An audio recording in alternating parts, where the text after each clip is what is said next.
All right, good evening, everybody. It is Sunday, August 14th, 2022.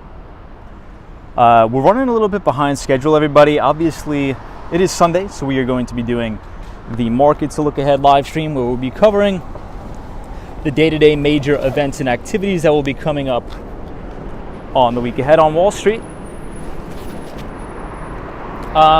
We will be going to the Staten Island Ferry tonight.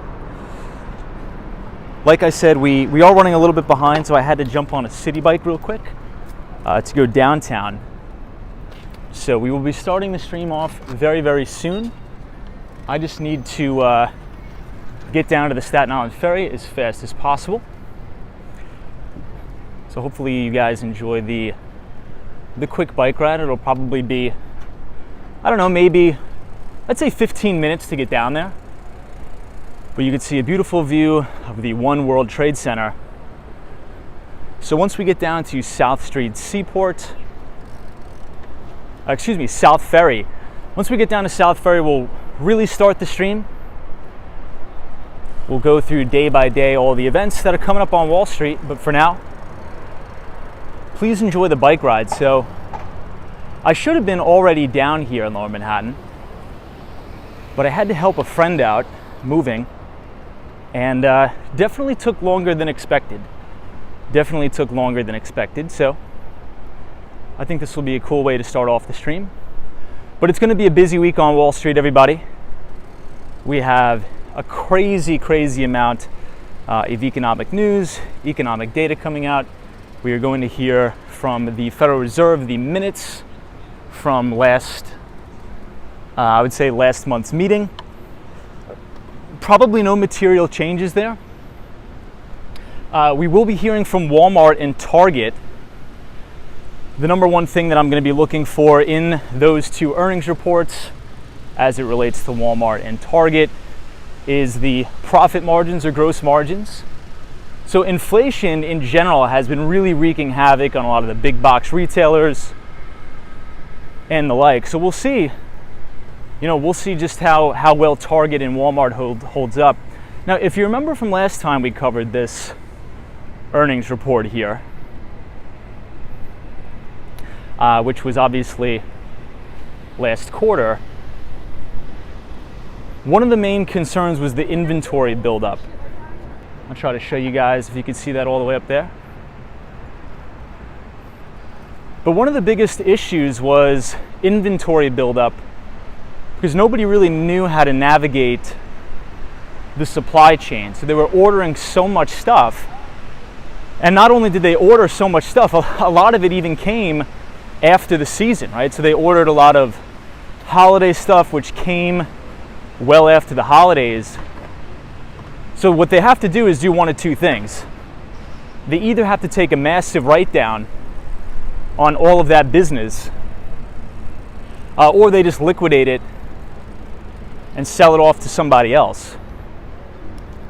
So this leads me to my next point, that I think over the next coming months, if you're in the market for, let's say, any kitchen appliances, if you're in the market for outdoor patio furniture, could even be indoor furniture for your home, I think you're going to see pretty good discounts, especially at stores such as Marshall's, Home Goods, and the like. Hey, Dan Zhang says, hey Tom, is that an e-bike? So this isn't an e-bike. It's one of the regular city bikes. I was looking for an e-bike, but they didn't have it, unfortunately. So we're just in a regular city bike tonight. And I had to get it because we were running late. I was helping my friend move and definitely went a little bit over schedule. But that's all right. I see Sabrina Fair, good to see you. Somebody says, what are your thoughts on econ as an undergraduate major? I think it's very good. That wasn't my major, but I did minor in econ, which I thought was very helpful. So I think it's a good choice. You know, there's a lot of things you could do with an econ degree too. Doesn't necessarily mean you have to work on Wall Street. Hey, Lisa is here. What's up, Lisa? Welcome, Brian. Good to see you. I see Paul Greenwell. What's up, Paul?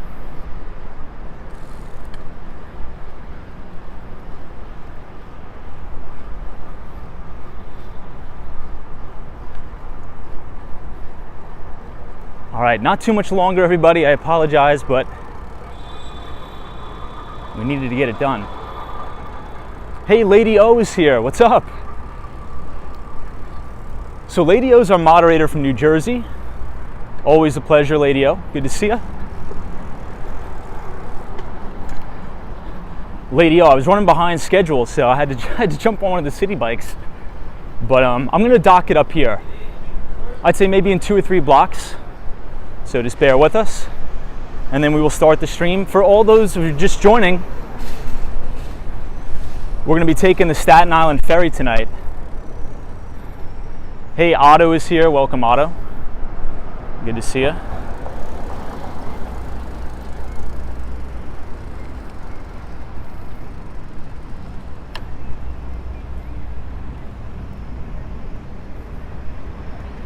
We'll go right up behind the NYPD here, I guess.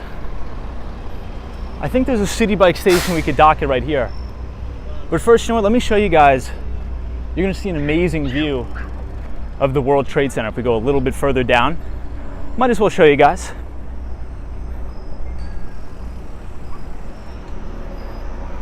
Yeah, Dan, so I have the camera mounted on the bike, so I think we should be good. But I hope everybody had a good weekend, had a good Sunday. It was a beautiful, beautiful day in Manhattan. And I'd go as far to say that this is probably one of the best summers in terms of weather-wise, that we've ever had.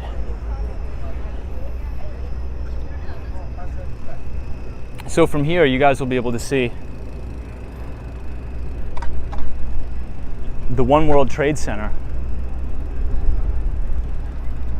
What do you guys think about this view? You know, if you keep walking up, you'll actually be able to run in right into the Goldman Sachs offices at 200 West Street. J22 is here. What's up, Jay? Jay also says, perfect day in Ohio. Good to see you. Lisa, welcome. RJ from Colorado. Good to see you, RJ. Lilith says, there's been a severe shortage of prescription cat and dog food. Really? That's insane. That's really nuts. Hey, photos from around New York says, good evening, team. Please smash the like button. Good to see you. So everybody, check this out. So I'm trying to play around with the Prism live stream here. Let me know if you guys could see this. I think this is going to be our new intro thing. So it should read, Walks in Wall Street, New York City. Hold on, I think I got another one. Hey, someone says, greetings from North Carolina. Good to see all of our viewers from North Carolina. Good to see you.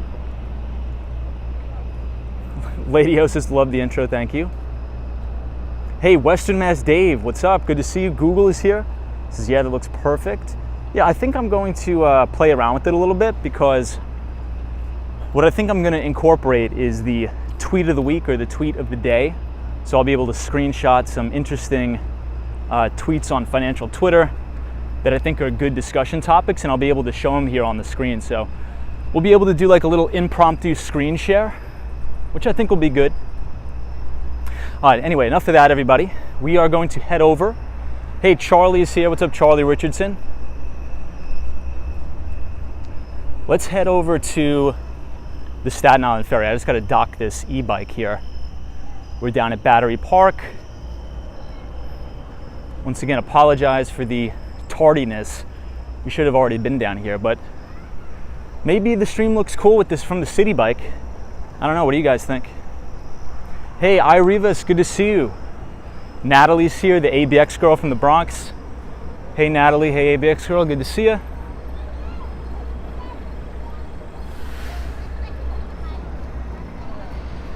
All right, I think we could dock it right up here.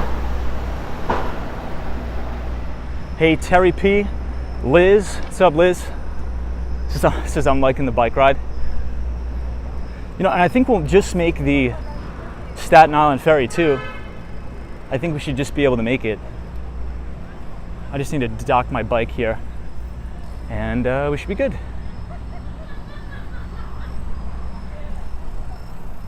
Katie L says beautiful night. Hey Katie, good to see you. Yeah, this is Battery Park. Really beautiful. A lot of walking trails, running trails, biking paths as well.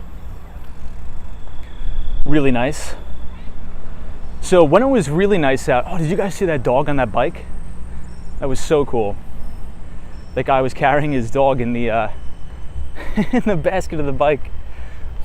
Anyway, when I used to work down here on Wall Street, when it was nice, I used to ride my bike all the way from 59th Street all the way down here. And the cool thing is you never had to ride in the street, right? So you never had to deal with any of the cars. You never had to worry about any of the danger there. You could just take the West Side Highway bike path all the way down the Hudson River, which was awesome. So, but definitely not fun doing that in the winter. Hey Daryl, it's Daryl's birthday. What's up? Happy birthday, my friend. Good to see you. Just give me a minute, guys. I'm just gonna dock the bike. All right, should be good. At least I think so. I'm gonna put you guys down for just a minute. I see Don, welcome.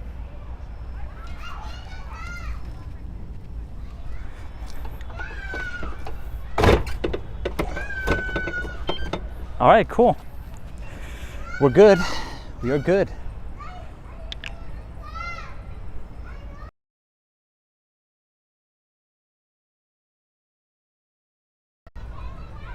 All right, so I just got a text message.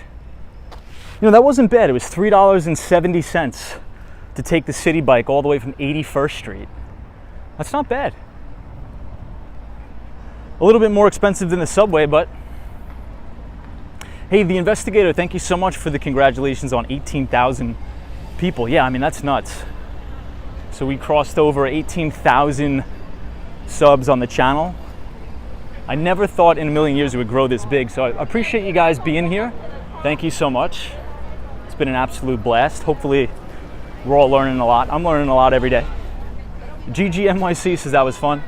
Yeah, it sort of throws it back to the old skateboarding days. But obviously everybody, tonight is Sunday, so it's back to reality tomorrow. It's going to be a very busy week on Wall Street. We are getting a ton of economic data. We're going to be hearing from the Fed minutes, which I don't think will have any material changes, right? I think that we're obviously either going to get a 50 basis point rate hike or a 75 basis point rate hike. We have Walmart and Target both reporting quarterly earnings. Hey, Dow Jones, good to see you.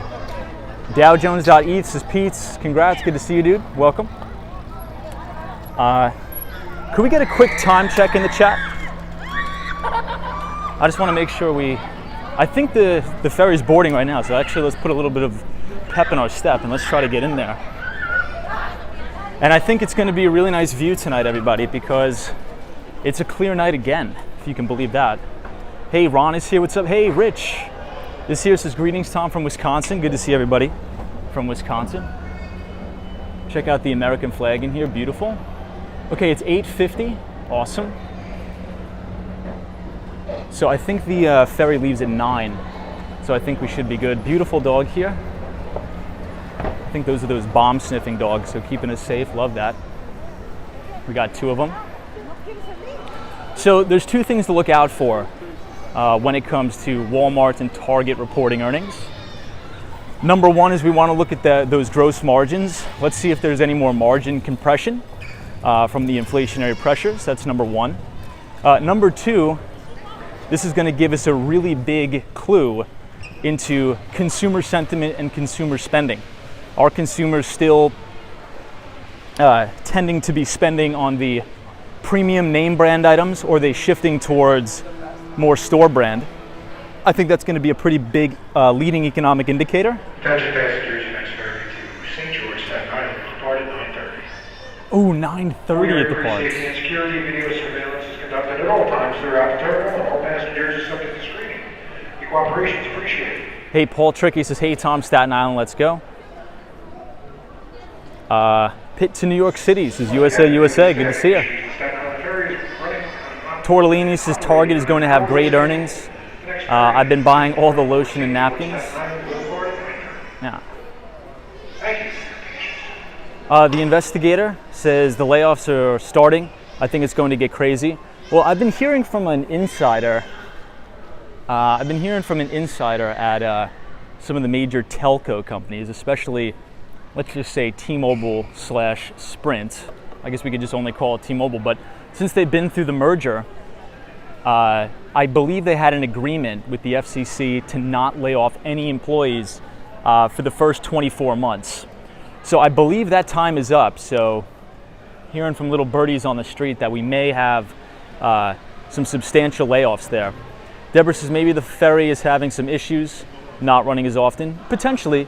So I think what we may do is go back to Water Street. If we could just take a quick walk up to the Mighty Bowl, so we could check out the Wall Street Bowl, and then we'll come right back down here. Quick 30 minutes, and then the ferry should be ready for us to go. Hey, Western Mass Dave is here. Good to see you. Says Tom, is there room for me on the ferry? I promise I'll be good. Well, if you come here at 9:30, absolutely. Absolutely. I love how they have the American flag here. Beautiful looking. Lena Sandoval says, hey, good to see you, Lena. Welcome. Mr. Fine Arts is Unique Brands. Lisa, this is Sunday schedule. Hey, Real Talk New York is here. Says, what's up, Tom? Good to see you, Real Talk New York. Mr. Fine Arts says, Miami needs more ferries. So I don't know, does Miami have any ferries? I'm sure they do. Who knows? Gima says, hey Tom, hey everybody, good to see you. Welcome. Sparks Carnival says, is NVIDIA and Micron Technologies a good buy right now? I can't advise on whether a certain particular stock is a good buy or something like that, but what I can say is I think if we think about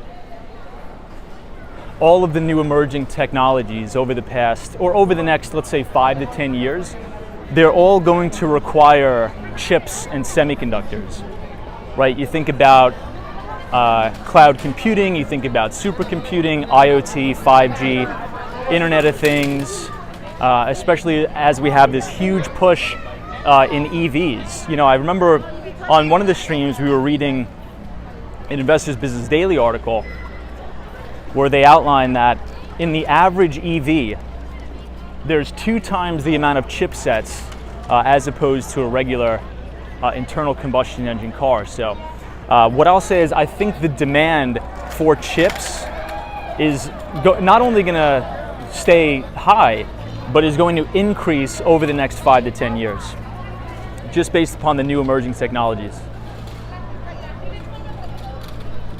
Martin says Fisher Island in Miami Beach. Love that. So one of my favorite islands in Miami is Normandy Shores, Normandy Isles. Absolutely beautiful. Hey, British Grace is Tom. Walmart just laid off 350 of their own employees, like the cashiers and greeters. Wow. Yeah, well, I mean, I think companies are taking a proactive approach here. You know, we did get those 2 consecutive quarters of negative GDP prints. So maybe these corporations are trying to hedge for the future. And again, this is why I think this week is going to be really critical, right? Obviously, we always hear about the layoffs, the doom and gloom, but we actually have some pretty good news. Okay, we actually have some pretty good news here. Let me just cross the street so we don't get knocked off here. If we think about earnings, right, as we talk about all the time on the channel, what is the number one thing that drives stock prices? Above all, it's earnings, right? So if corporate earnings are coming in well, I think the market should be fine. But, hold on, let me just get some water. I've been, had a pretty big bike ride today, so just give me 2 seconds.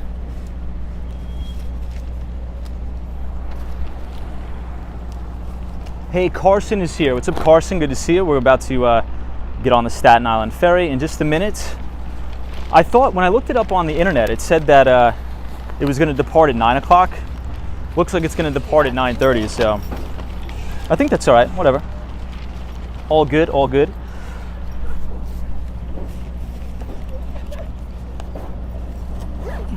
Alrighty, team. We are on Water Street. The breeze is just picking up here in Manhattan. Let's check out the Mighty Bull. I guess that means we have to go this way. Hey, YouTubers, says, are you going to be in New York City tomorrow or Miami? That's to be determined, but this coming up week, I will be back in Miami. I have a golf event I have to go to, which I'm actually pretty excited about. So it's going to be a big golf event. So I do not think, we may not stream Tuesday or Wednesday, okay? So that's to be determined. There may be no live stream Tuesday or Wednesday. As a placeholder, I will be putting up a standalone video on the channel. So for you guys who want to come back to the channel at 8:30 Tuesday and Wednesday, I'll be in the chat. We can talk to each other and hang out. But there will be no live stream because I'm going to be doing a lot of traveling. Yeah, Western Mass Dave's sounds like a blast. Dude, this is anybody coming over to San Francisco for Dreamforce this year? Dude, I really want to, man. I really want to, but I don't think I'll be able to come over there. But Dreamforce is awesome, dude. That's awesome. Are you gonna go there? Hey, Anna says, where are the migrants, or were the migrants sent to New York City this weekend? New York City's cost of living is high. I hope they'll be able to adjust somehow.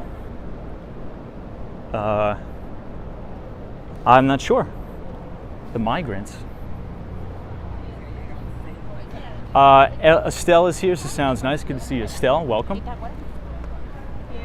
Oh, are you? Oh, sorry about that. Are you talking about the thing with the Texas governor or something? I really haven't been paying attention to that, to be honest.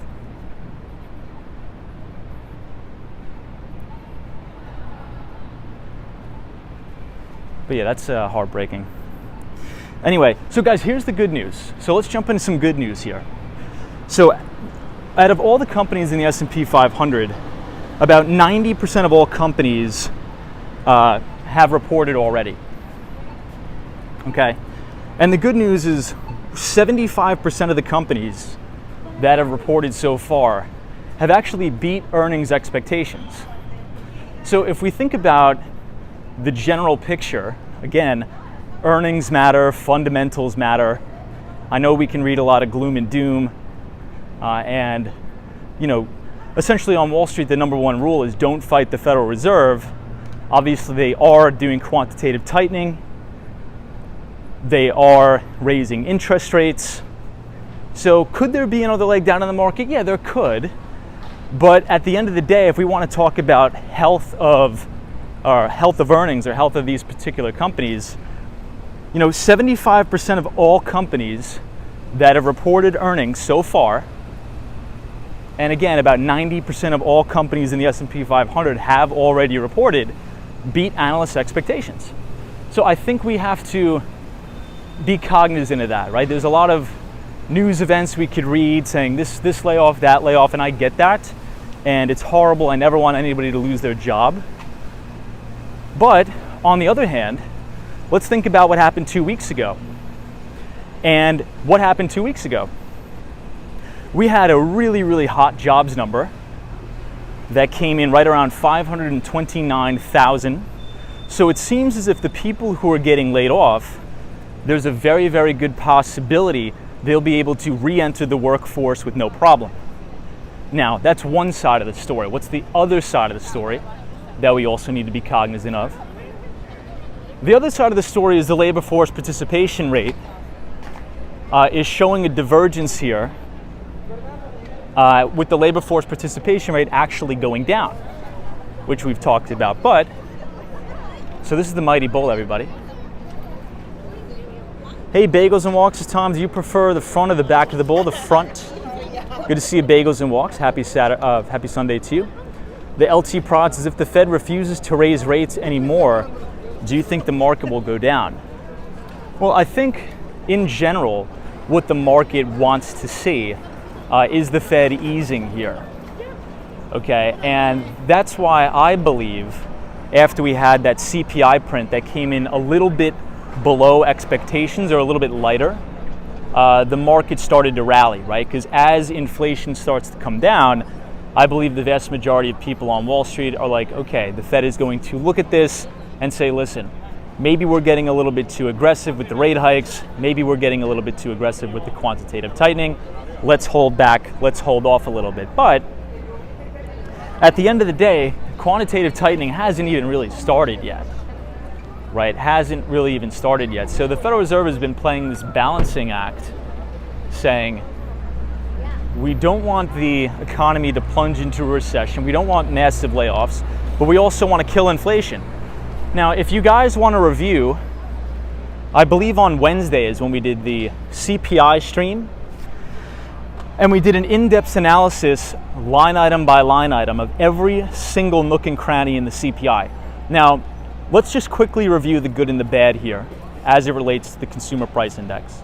So the good news is energy prices are coming down, obviously led by gasoline and oil, right? If we just talk about crude oil, back in March, we hit a high of $130 a barrel. Now we are down near 85, so that's good news. The bad news is we're seeing extreme inflationary pressures here in the shelter category. So you could think about rent, right? And the problem there is rent, or shelter, as the official term is called, makes up about 33% of the CPI index.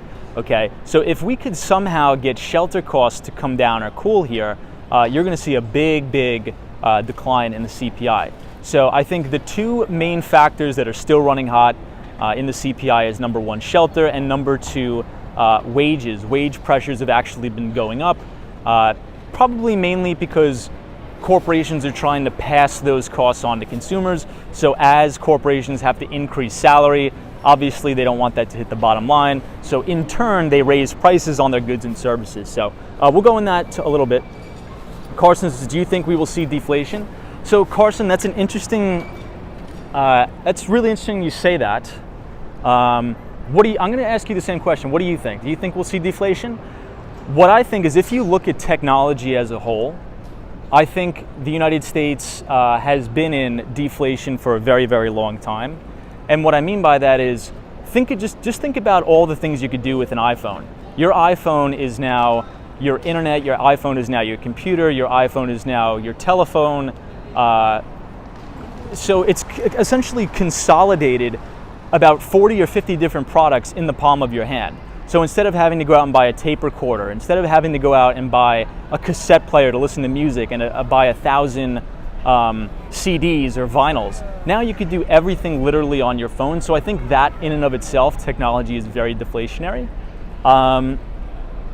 depending on your lifestyle. But the biggest problem here that we see is shelter. But I don't know, what do you guys think? Kathy Wood, obviously the CEO and founder of ARK Invest, makes that argument as well, that we are going to suffer from deflation as opposed to continued inflation.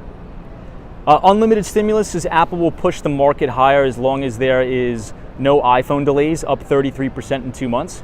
Yeah, how crazy is that, everybody? So Apple, I believe, is trading about 14 points away from new all-time record highs. Obviously, Apple reported a really blowout quarter too, so we talked about that as well. Could we get a quick time check in the chat, everybody? I just want to make sure we will make the Staten Island Ferry here.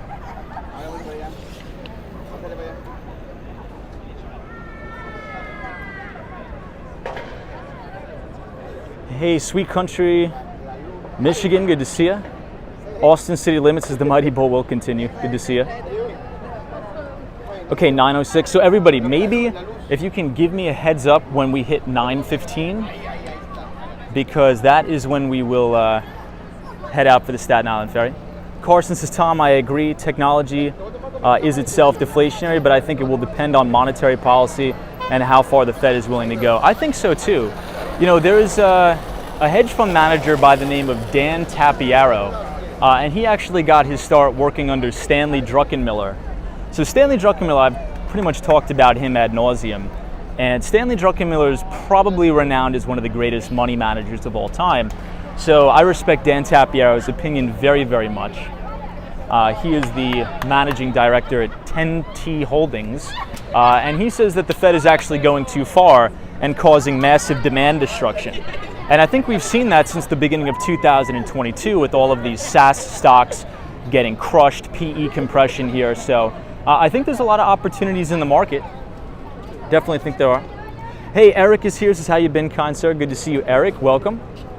Bagels and Walks says, I joined late. Any chance you saw the Woolworth building? Ooh, I'm not sure, actually. I'll have to go. I don't know. I'm going to say no. I don't think we have. FredX's quality family time really get in the way of my walks in Wall Street time. What did I miss? FredX, good to see you, man. So FredX, we are just doing the market to look ahead stream tonight, in which case we will be headed to the Staten Island Ferry very soon. Austin City Limits is Tom. I think inflation will dissipate over the next 6 months or so. Need to move goods faster.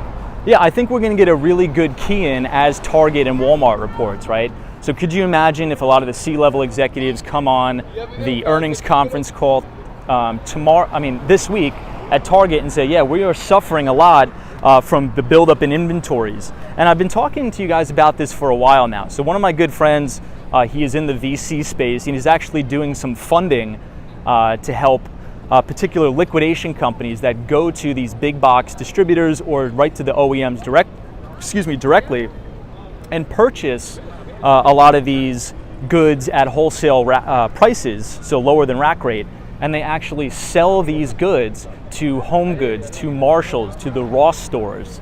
So I've been saying over the past couple weeks here on the streams, ooh, this guy's trying to climb up on the bull. I hope he doesn't get hurt. He's got it.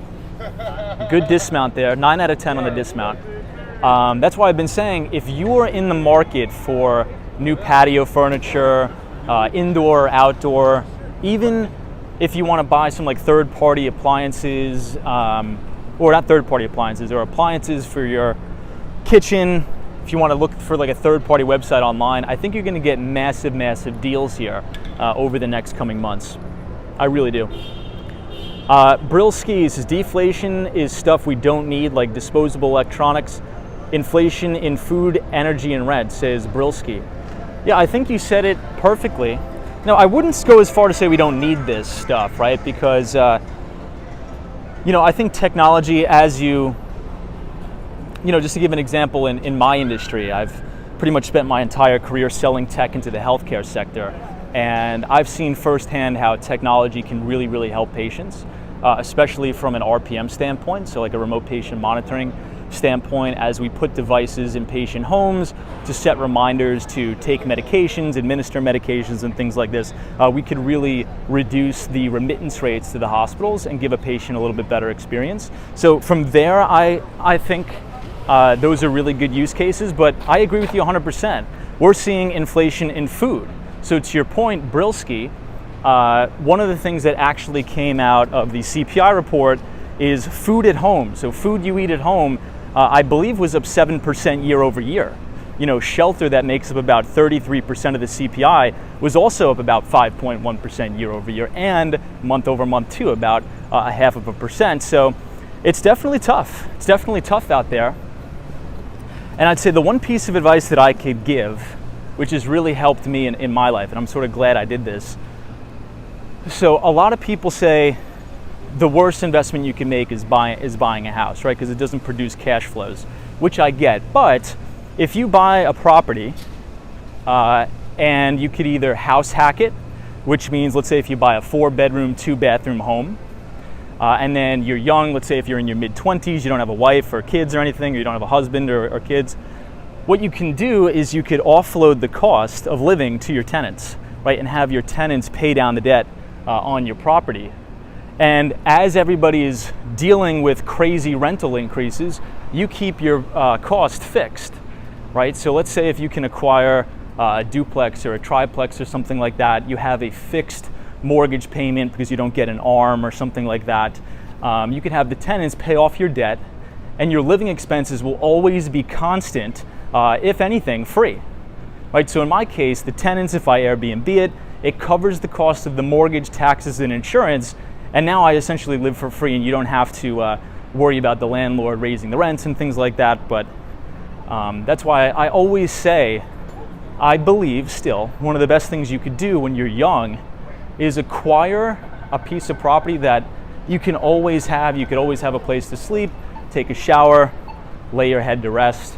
But the way you want to do that is have tenants pay down the debt on that property. So essentially you could live for free, right? Now, house hacking, I understand there's going to be some sacrifice, right? Many people want their own place. They don't want to live with roommates, and I get that. That's fine. But what I will tell you is that if you acquire a property in your early 20s, or maybe even your late 20s, and you house hack it for, let's say, 5 to 10 years, when you're 75 years old and you were able to invest almost 100% of your earnings because you had the tenants paying off your mortgage, and now you have a paid-for house that's cash flowing and you can live off your investments, you're probably going to be thanking yourself and saying, thank God I did that.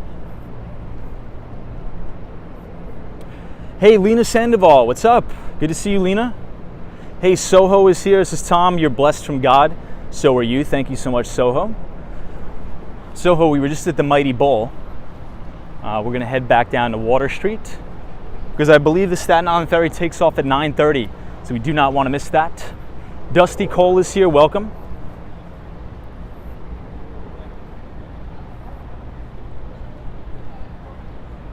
Adam is here. Says good evening, Tom. What's up, Adam? Welcome.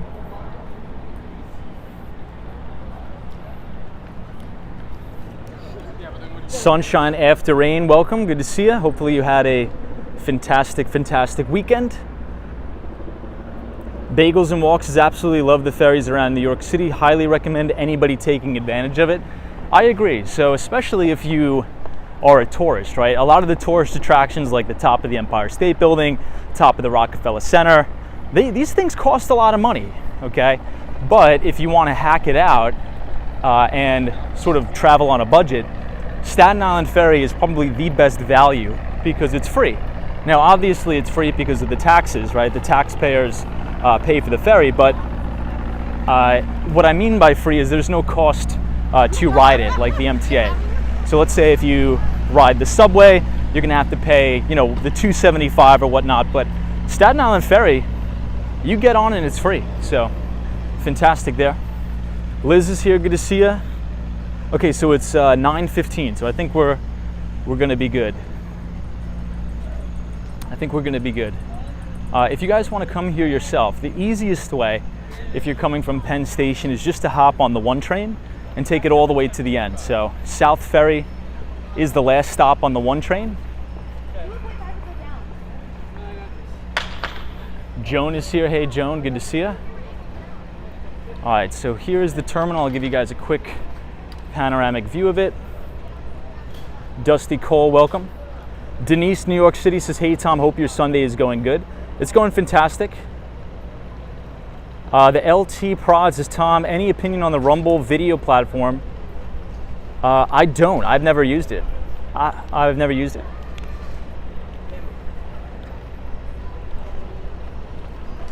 I've never used it. So retail giant Walmart and Target will report their quarterly earnings on Tuesday and Wednesday, respectively. The reports and outlooks in particular should provide views into expectations on inflation and consumer spending. Many analysts on Wall Street are predicting Walmart's EPS, or earnings per share, of $1.62, down 8.5% on a 7% revenue gain to $150.9 billion. Forecasts see Target, ticker symbol TGT, earning about 78 cents per share, a steep drop-off since last year. Sales are seen at $26 billion, up 3%. Retail stocks, including Target, fell sharply in late July after Walmart slashed its profit outlook amid efforts to cut prices and clear unsold inventory from its shelves. Analysts are expecting full-year earnings per share to increase 44% to $13.56 for Walmart. So that is a direct excerpt out of the Investors Business Daily Markets Outlook. And this goes back to what I was saying at the beginning of the stream. Not everything's all doom and gloom, okay? You guys know me, I try to be an optimist, sometimes to a fault, but as we reviewed at the beginning of the stream, about 90% of all the companies so far in the S&P 500 already reported earnings by last Wednesday, okay? And of 75% of those companies, 75% of the 90 that reported, they beat earnings expectations. So they beat on both the top and the bottom and the bottom line. Sabrina Fair says, can't believe people live on Staten Island.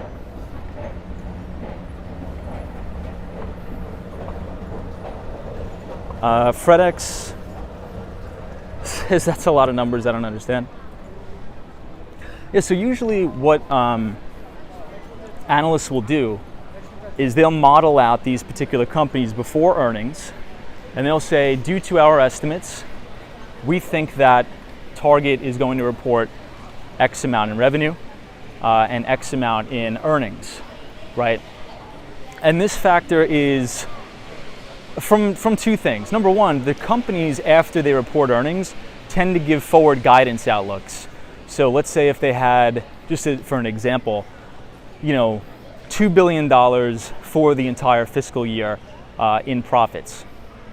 Now, they could change that throughout the year. So let's say if they have a really poor quarter, they may come on the earnings call and revise those estimates down and say something along the lines of, due to economic uncertainty and a steep drop-off in same-store sales, we are going to be revising down our profitability estimates for fiscal year 2023, something like that, in which case the analysts at the major investment banks would then plug that into their models and adjust valuations based on that.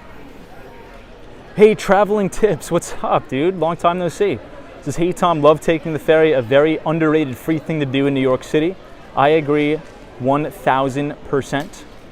1,000%.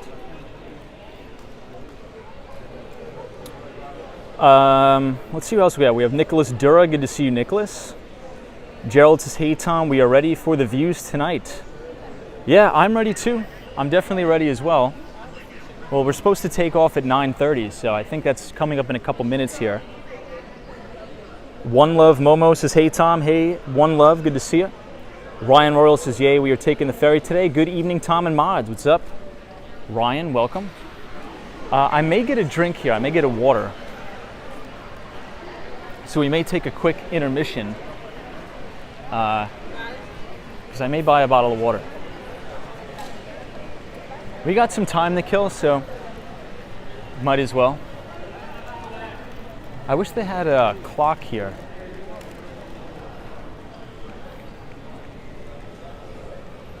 War Walker says it looks like the LaGuardia Airport.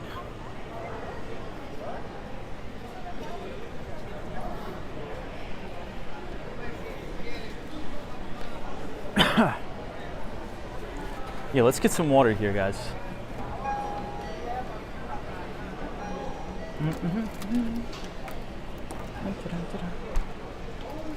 Hey, just water. Yeah.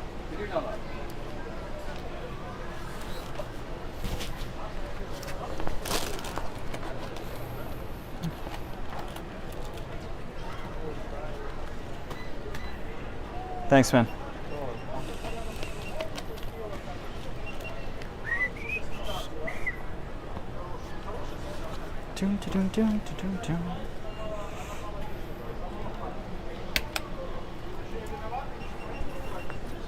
Hey, thanks so much. Have a good night. Okay. License, please. Small one, yeah, today. Yeah, I don't want to. I had enough beer today. Maybe 25 of them, so. That's good. All right, guys, so we have our hydration. Yeah, so Brad's like, Tom, you need to watch. I think I do, but I'm not a big watch guy. I think I told you guys.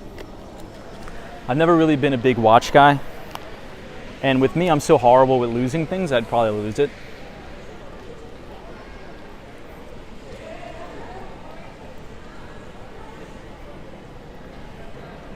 Western Mass Dave, good to see you. Gerald says, Tom, you are very wealthy, but you are so humble and down to earth. I don't know about that. I mean, humble and down to earth, yes. Wealthy. Well, I think wealthy is not just measured in money, right? So I agree with you. I actually agree 100%, my friends. Yeah, Lady O's like, use your phone to check the time. But the thing is, for some reason, Lady O, when we stream, the clock goes away. And if I turn off the, if I turn off the stream and go to another page, it closes out of the stream. I don't know why.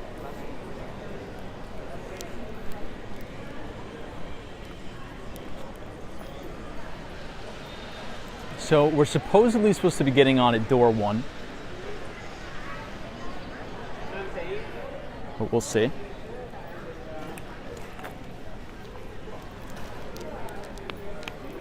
Lady O's like, you got a wealth of knowledge. Lady O, have you been to the city as of late or not yet? I know you used to come to the city quite often, but... Hey, John Surley is here. Good to see you.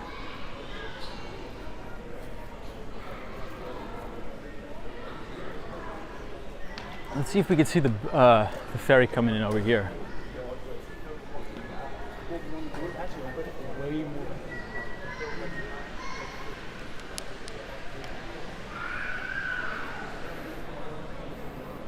All right, let's see who we have in the chat here. Yeah, Western Mass Dave's like not very crowded tonight. Yeah, the other time when we took the Staten Island ferry on a Sunday night, it was crazy, crazy packed.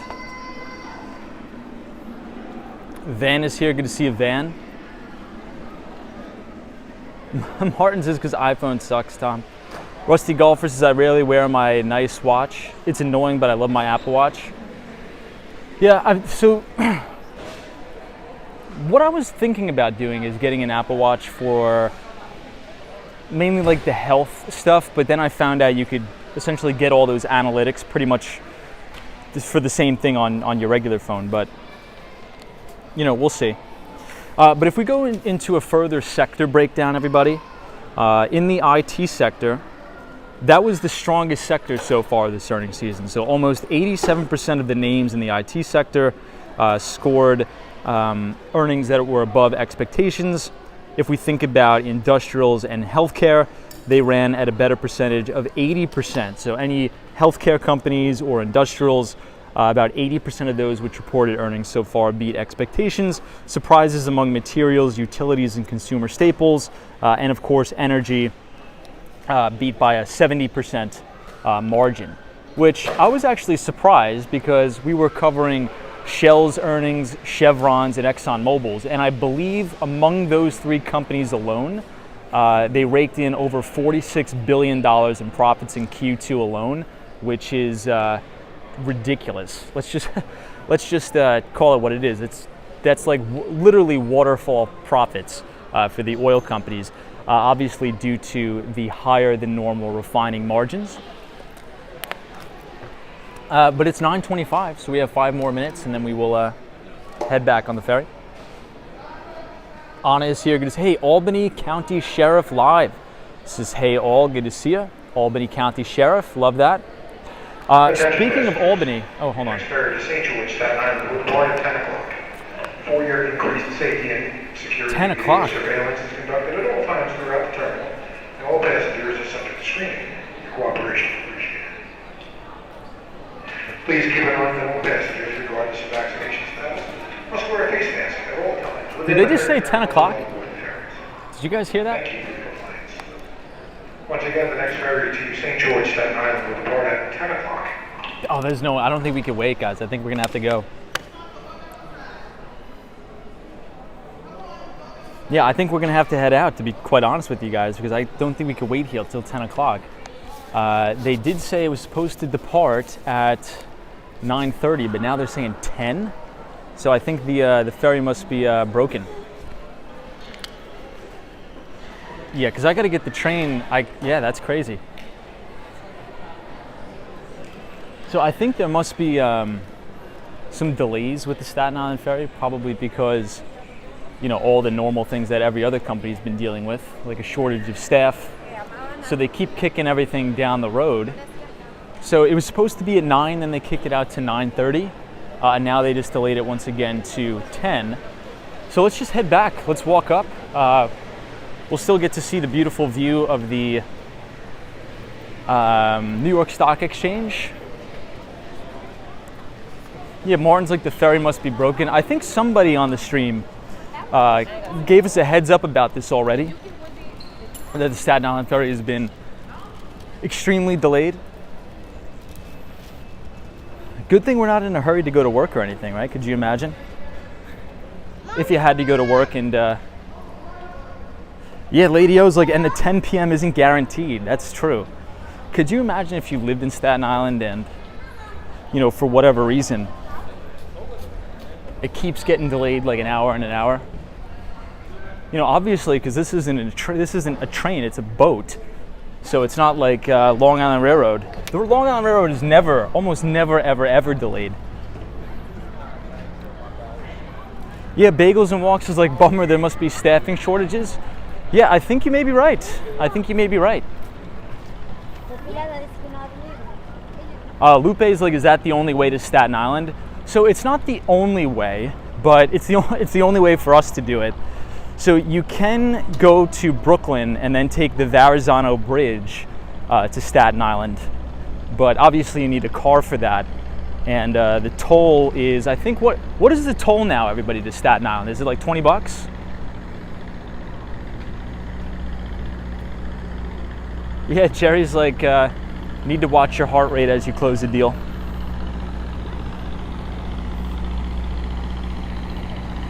Hey, Wonder Bread says, hey Tom, checking in, good vibes. Oh, Kenny says it's 16 bucks. Okay. So now that we're on the topic of tolls, what do you guys think of the new proposed toll roads, or the congestion pricing that they are thinking about putting in place here in Manhattan below 59th Street? Oh, we're gonna avoid this guy.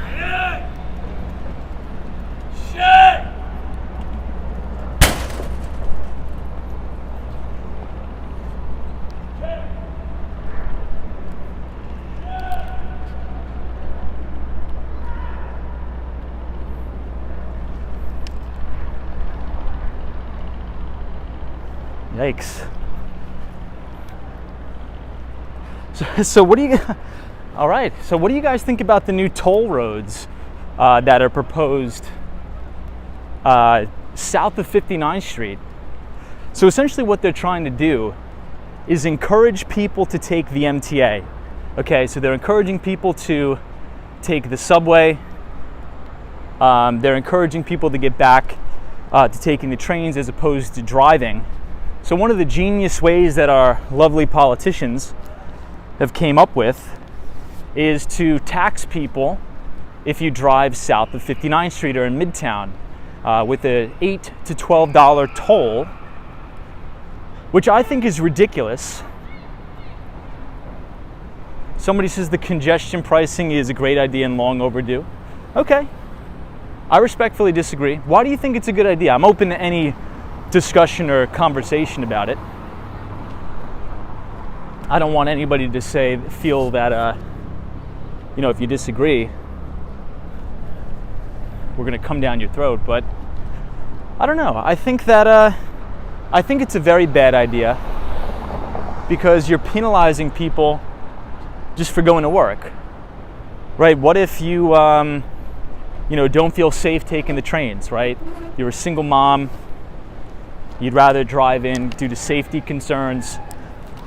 I think one of the CBS2 news stations took a poll, and one of the biggest opposition reasons for the tolls was safety concerns. People don't feel safe going on the subway.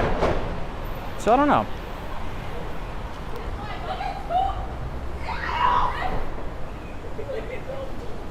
Somebody says say goodbye to tourism. Well, I think very seldom do tourists actually drive, right?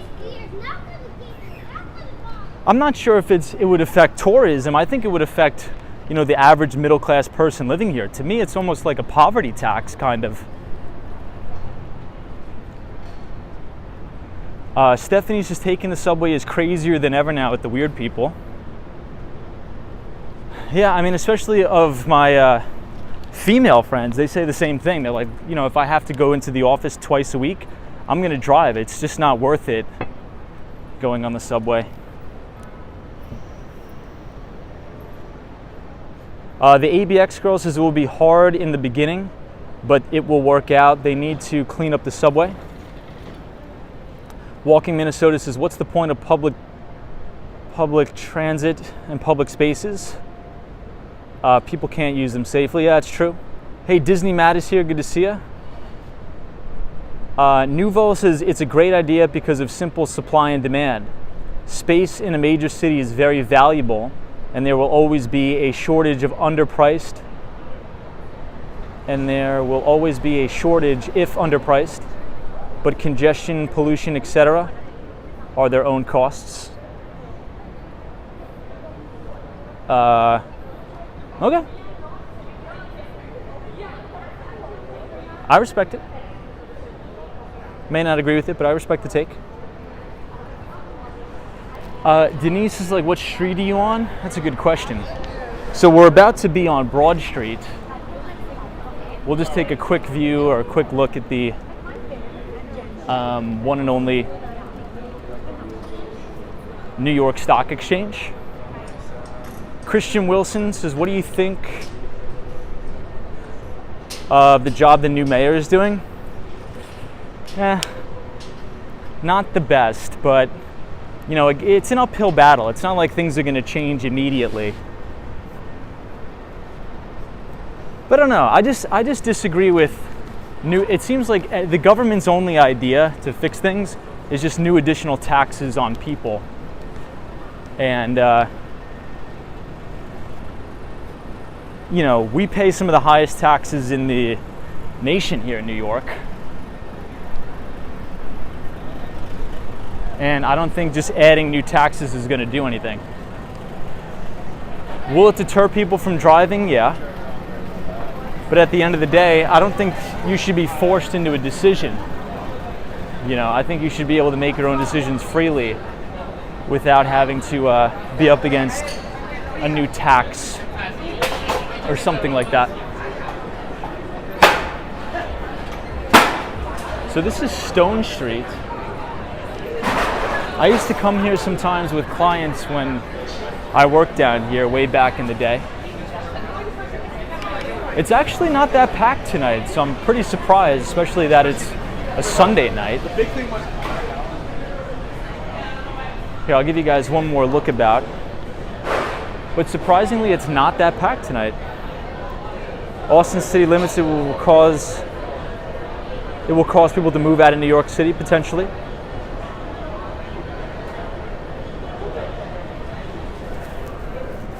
Disney Matt says, Tom, I don't think the subway can handle the amount of people. Well, I think ridership is down severely. I think ridership is down. Well, one of the main things that they're trying to do, right, if you look at the MTA, they always have run at a deficit, right? So it's not a profitable business, the MTA. It's highly, highly subsidized by the state. So it's not, they're trying to, ooh guys, this bagel shop right here, Leo's Bagels, is by far the greatest bagel place in New York. Hanover Square, Leo's Bagels, you gotta check it out. This bagel spot, fantastic. Absolutely fantastic. So my point is what they're trying to do is disguise this tax as we're trying to reduce the amount of cars so it helps the environment, yada yada. But if you really look into it, they're going to use those funds to pay for the subway and public transit, right? Now, we could have an argument till the cows come home about the MTA and how poorly it's run and the corruption, right? I get that. I think we need to clean up that. I mean, you know, as somebody who has family that, you know, works in the MTA system, it is very, very corrupt. Let's just say that. Hey, Nick is here. Good to see you. This is when does school start up? Could be why the restaurant seems dead. Well, maybe it's just because it's, you know, Sunday night, it's getting late. But I will say, I've been going to the office a lot lately, and there's been a lot of people. The only thing that has seemed to be closed and out of business for good are like the very, very small mom and pop shoe repair places, the barber shops and the like, which is a pretty big bummer. But I mean, at the end of the day, I don't really think many people go to shoe repair stores anymore, but we'll see. Hey, Jonas here, so just joining in. Good to see you guys. So guys, I wanted to try something out. You guys know that I write the Behind the Street newsletter for everybody every other Tuesday. We're going to try to get back on track with that. Let me know if this works. So we're going to do a quick test here as we turn on Broad Street. So if you guys want to sign up for the Behind the Street newsletter, let's see if this works. Check this out. Let me know in the comments if you could see the QR code on the screen. So I write a free financial newsletter for everybody on the Walks in Wall Street channel that goes into not only the US equity market, but emerging markets, fixed income. We talk about cryptocurrencies, the housing market. If you want to sign up for that free of charge, if you scan the QR code on the screen, hopefully it'll show up. It'll bring you to the landing page where you can punch in your email, and I'll send it to you every other week 100% free. It's a cool way to stay connected to the channel. So let's see if it works. Because usually, if you guys remember correctly, what I used to do is hold up the little business card, but I'm like, what if I could incorporate it and put it right on the screen? So maybe it'll work. Maybe it'll work. Let me know. But now we are looking right at the beautiful New York Stock Exchange here in Lower Manhattan. Pitt to New York City says it worked. Nice. Very cool. Yeah, Martin's like, Tom, if you had been hanging out with David Blaine, pretty neat trick. Hey, Jerry is here. Says, Tom, I'm enjoying your streams from Los Angeles. Thank you, sir. Thank you, Jerry. Appreciate it. Thank you for joining and being here. I appreciate it. We are going to hear from the Federal Reserve this week, everybody. So we are going to hear the Fed minutes. Now, I don't think there's going to be any material changes here. We all know that they've been wanting to raise interest rates by 75 basis points. You know, we got the CPI number that came in a little bit light. Look at this dog, beautiful dog there. Love it. But here's the downside. I believe on Wednesday, I don't think I'll be able to live stream. So I may try to do the Behind the Desk stream on Wednesday if I could get home after my golf outing. And then we'll talk about it there. But check this out. This is a beautiful, beautiful view of the New York Stock Exchange. This will be open tomorrow.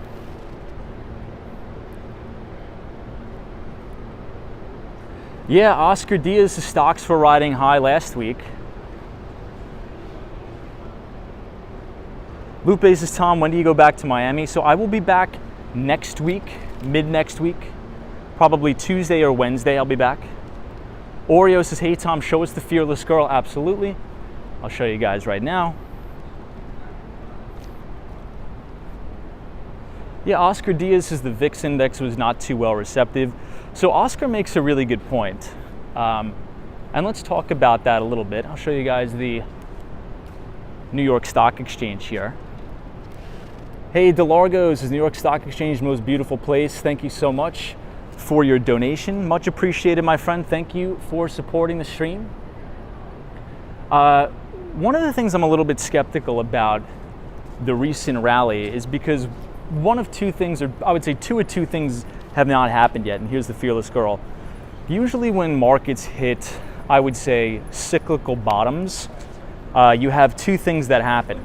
Number one, you have a massive rally or spike in the VIX, which is the CBOE volatility index, and we haven't seen that, right? If we think back throughout history, what happened in 2020 with the COVID crash, the VIX almost went to 80. What happened in 2018 when the market bottomed right on Christmas Eve? Yeah, that's right, the VIX went to Mars. I think it topped out at about 60. Same thing that happened in the 2008 financial crisis. We haven't seen this time around. And the other thing we haven't seen is the put to call ratio really spiking a lot. So the put to call ratio is the ratio of people betting against the market to the people betting that the market will go up.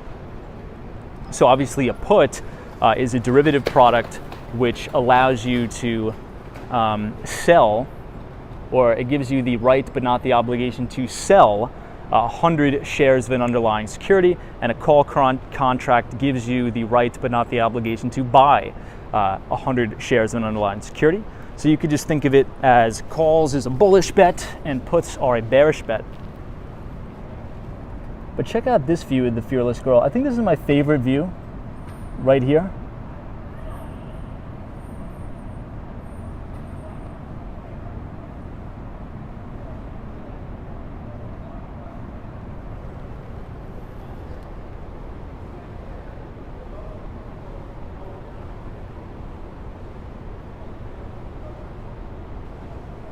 Yeah, Oscar Diaz, like it was around 20 if I recall. Yeah, I always like this shot of the fearless girl with the American flags in the background.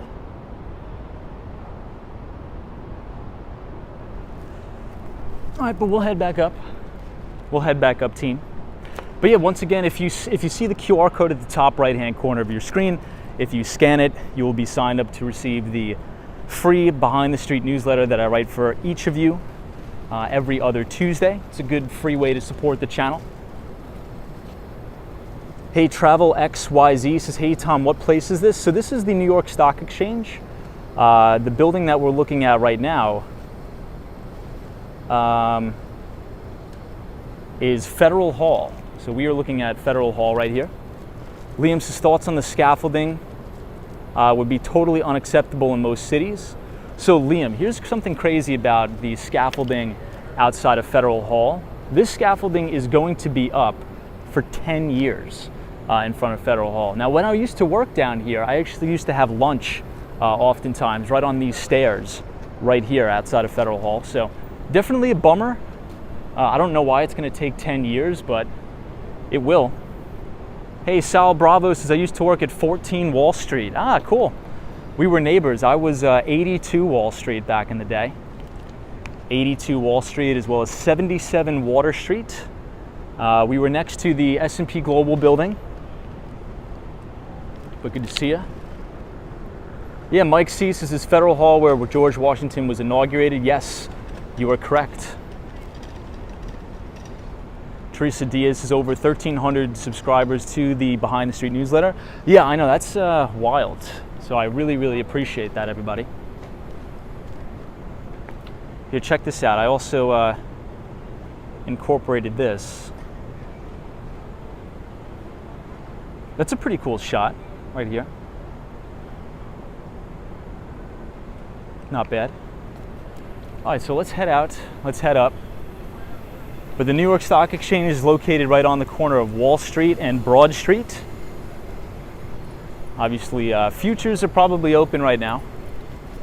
I'm not sure where futures are trading at now, but if you want to look, the ticker symbol for the S&P 500 E-mini futures contract is ES. The contract for the NASDAQ 100 is NQ. And then lastly, to round it out, the contract for the Dow Jones Industrial Average is ticker symbol YM. So let's have a look at where futures are right now. Photos from around New York says futures are all down at the moment. Copy that over and out. Hey, Troy 1995, what's up? This is our office is located nearby as well. Love that. You know, I believe the Deutsche Bank, right there at 60 Wall Street. Wow, this is a good shot, everybody, of Trinity Church. Check this out. That's a really good shot. The architecture at Trinity Church is really something too. Right here on Broadway and Wall Street. Love Trinity Church. Hey, Gabrielle, this is good to be here, Tom. Thank you so much.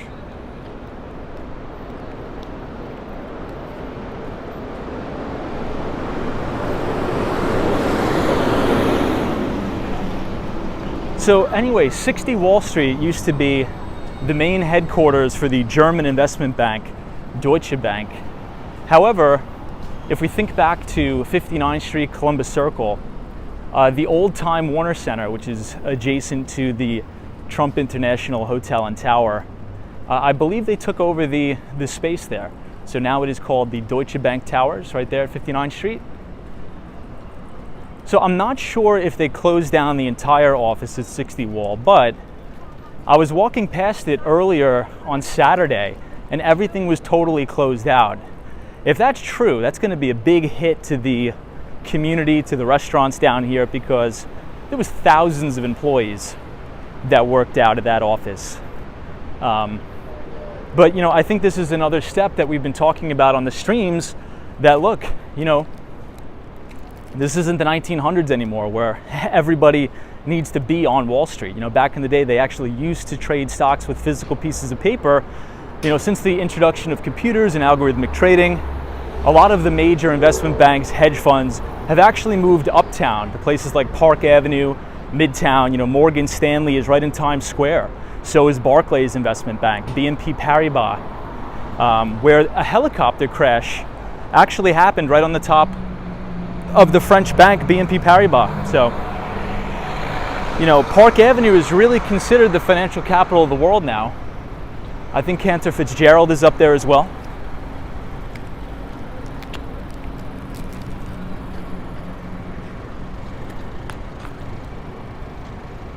So I want to put your direction over to Zuccotti Park right here.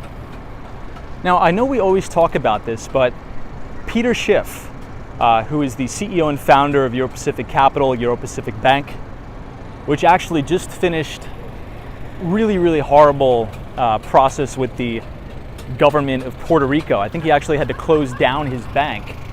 But anyway, in any event, after the 2008 financial crisis, that was the spark of the Occupy Wall Street protests.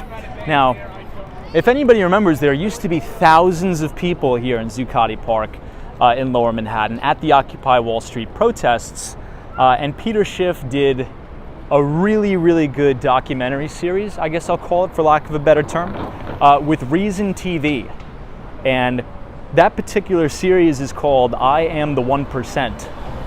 So if you guys are interested in learning a little bit more about, you know, how the financial crisis came about, who is to blame for the financial crisis, I think that's a really good educational video to watch, because it's not just somebody talking at you, right? It's actual conversation that is happening. So I think one of the biggest takeaways from that particular video, from Reason TV, I Am the 1%, is that a lot of the protesters have a lot in common with their opposing sides, I should say. So a lot of people that were down there were, you know, a lot of the libertarian crowd, like the End the Fed crowd, and the like. And I think the overarching theme of the Occupy Wall Street protests is that we shouldn't have came in there and bailed out the investment banks, right? So that's what you call crony capitalism, that's what you call corporate socialism. If you have a system where if you have nefarious actors that are literally going to crash the world economy, if they make a mistake and they go bankrupt, why should the American taxpayer have to go in there and bail them out, right? Capitalism would have been the exact opposite. They would have let the investment banks fail. You know, let's say if I start a company, if I start my tech consulting firm and I go bankrupt, the Federal Reserve isn't going to do a bunch of capital injections on me. and everybody in the middle class. So why should we do it to the investment banks, right? So I think that is the theme there. Now, there's a ton of debate, but I think that was the overarching theme. A lot of those Occupy Wall Street protesters were a bunch of the End the Fed group. Yeah, East is it's crazy down there in the daytime. ABX Girl says a helicopter crashed on the roof of the Pan Am building, now MetLife building. New York City banned rooftop helicopter pads because of that. Wow, I didn't know that, ABX Girl. That's crazy. Yeah, the all the way back. Now, you guys could obviously fact check me on this, but I think this may have been in 2019 that happened,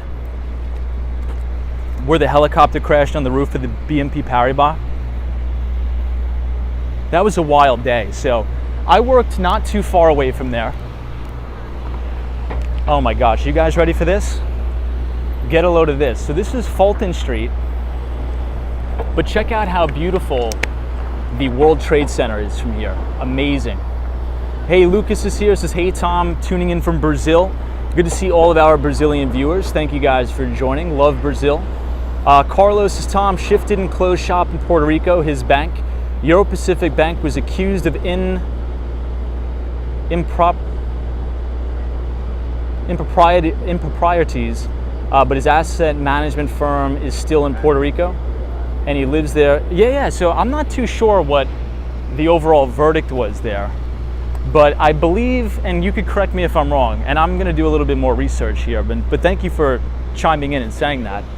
I think a lot of this investigation started because, allegedly Peter Schiff was accused of some of the biggest tax evasion in history. It was one of the biggest tax fraud or tax evasion investigations in history. Now, this is all alleged, right? Nobody knows if it's true or not. I highly doubt it is, because if you look all the way back, Peter Schiff's father, Fred Schiff, I believe was wrongly incarcerated, and they literally let him die in prison, obviously for speaking out against taxation as theft and the like. So obviously Peter Schiff and his family has always been targeted by the IRS and different international regulators. So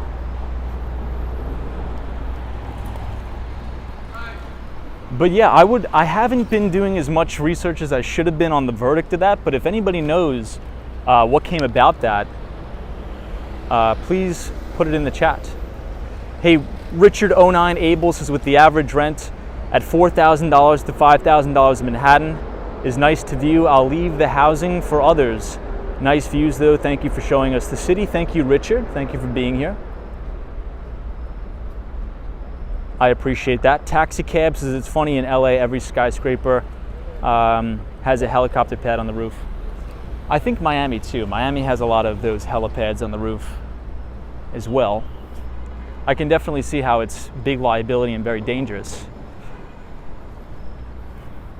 All right, check this out, everybody. This is another beautiful view right here on the corner of Broadway and Vesey Street.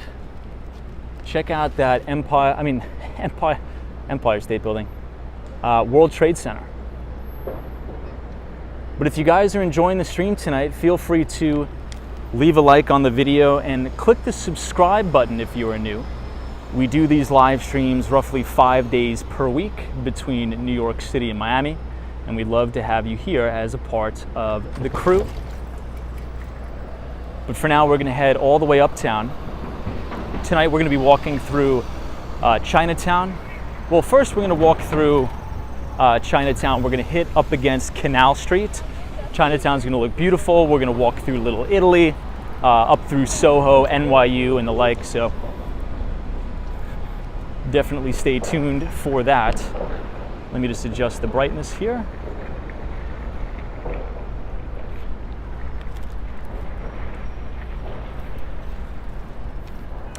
Somebody says, was the Europac ETF affected? Well, I think Peter Schiff has multiple like funds and ETFs out there.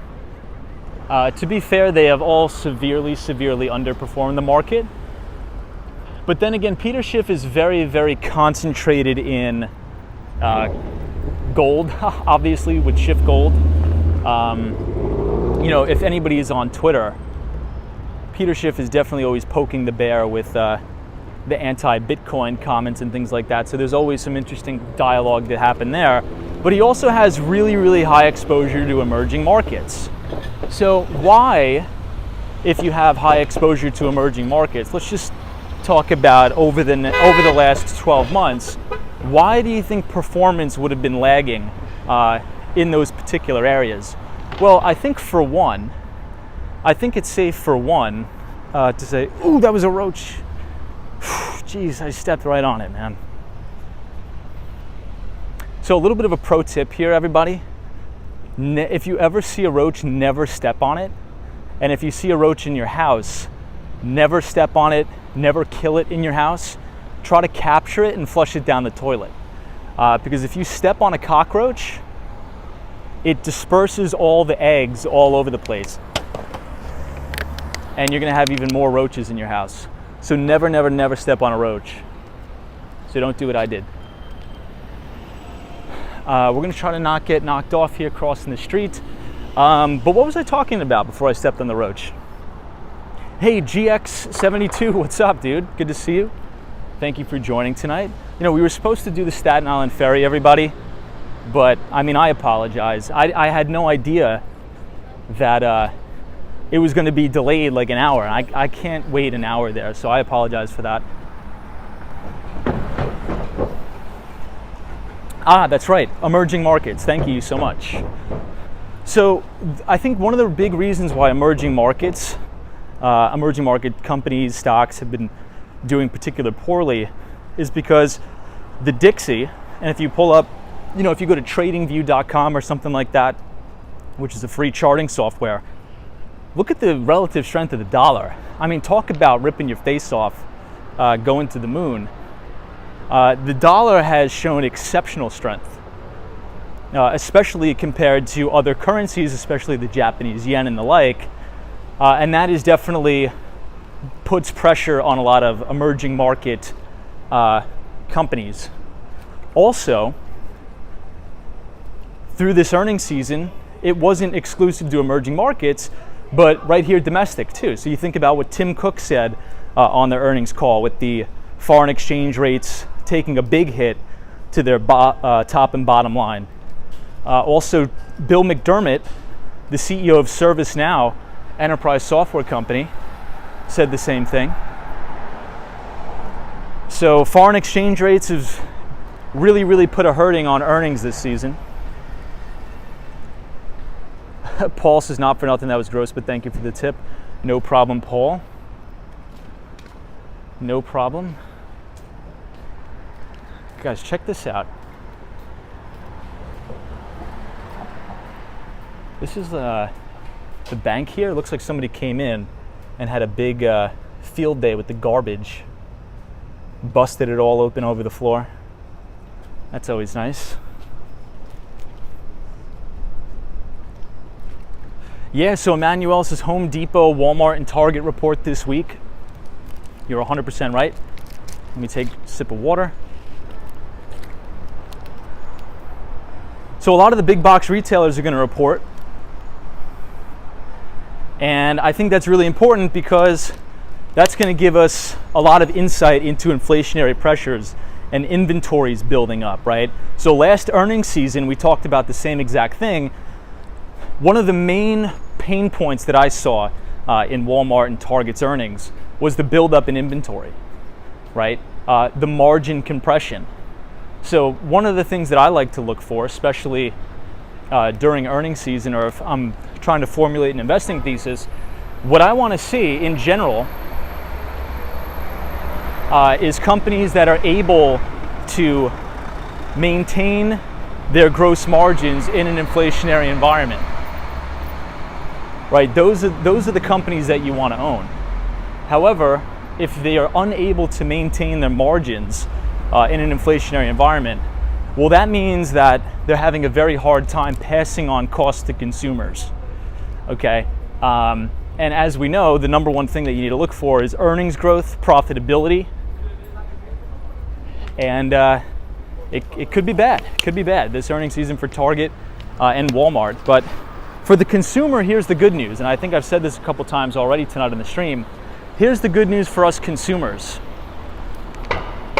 Or if you're in the market for furniture or to furnish your house or any electronics, anything like that, if you just wait a couple more months, and if you walk into a Marshall's or a Ross Stores or a Home Goods or something like that, there's a very, very high probability that you're going to be able to get massive deals.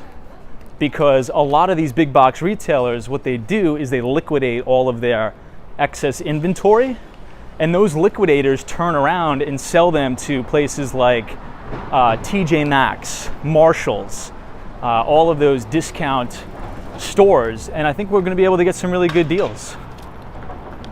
Hey, Anna says, I'm about ready for Miami. We'll be in Miami next week. I have a big golf event. Good to see you, Anna. Christian Wilson says, yeah, roaches will survive a nuclear disaster. XRP says Best Buy. Good to see you, XRP.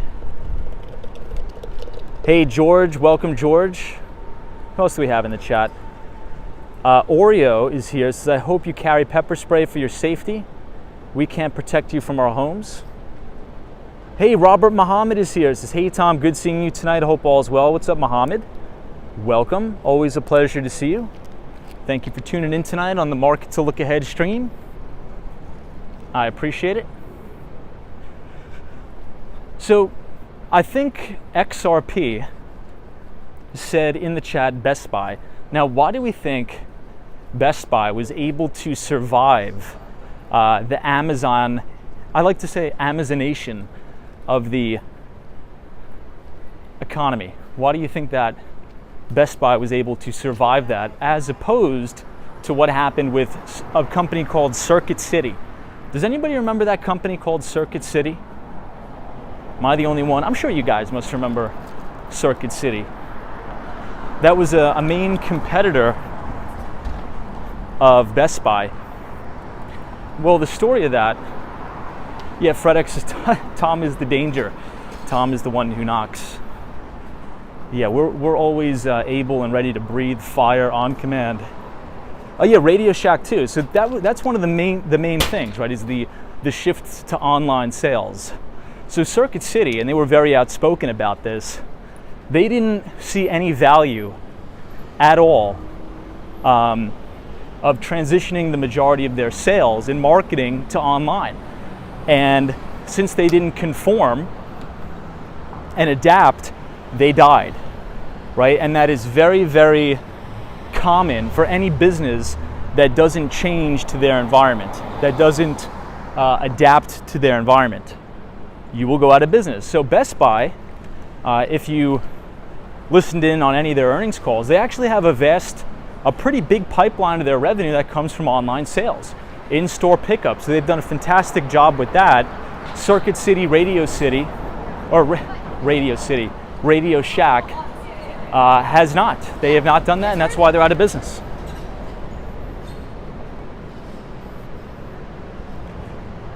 Hey, Gary says, yeah, I remember Radio Shack, great stores. Wow, check out this building here, everybody. Look at the architecture on this. This is beautiful. Yeah, Bagels and Walks is Borders Books, Circuit City, Radio Shack. Yeah, I think all of those particular stores are prime examples of if you don't adapt, you will go out of business, right? So that's a really good point, XRP. Hey, Line Sync is here. Good to see you, Line Sync. Says, good evening, Tom, and all. Hope all is well. I've been listening from another room for 10 minutes. What was the problem with the ferry? I just think they have staff shortages, potentially. Staffing shortages on the Staten Island ferry.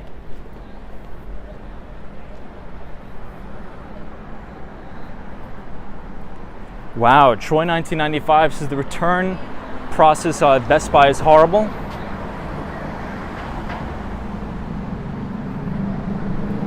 Okay.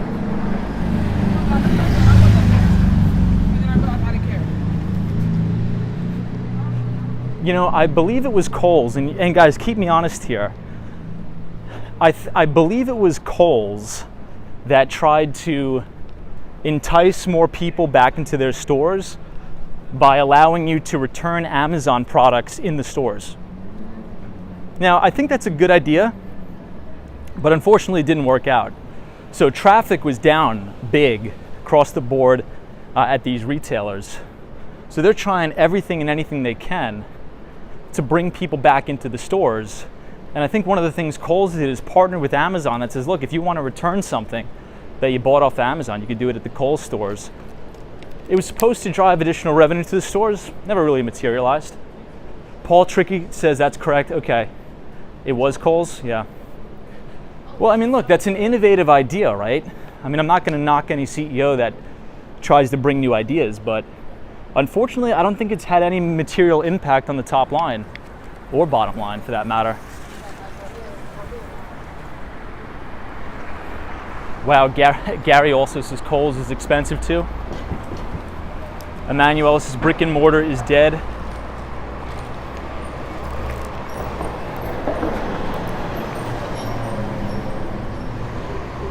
You know, I think, I don't know what that is. So I think we were talking about this before on the stream one night, and you know, a lot of brands or name brands will only have a couple of retail storefronts, mainly as like advertising, right? So there's actually no profitability to have a physical storefront at many of these retailers, but the only reason why they'll do it is because it acts as advertising, right? So maybe they'll have a pop-up shop on Fifth Avenue, so you can just see all the tourists come in and use it as a showroom, but they actually close most of their deals online. So I think these are all good points. Wow, Christian Ryan says, Tom, CNBC just reports China consumer and factory data missed expectations for July. Yeah, I don't doubt it. I mean, as we've been talking about, Christian, the Chinese commercial paper market is really, really scaring me a lot. And we're just starting to see all of these wave of defaults right now. And the housing market is rolling over, all but slowly but surely, in China. So we'll keep our eye on it. All right, now we are at Canal Street, everybody, which will lead us directly into Chinatown. It's a beautiful night out here in New York. Not too humid.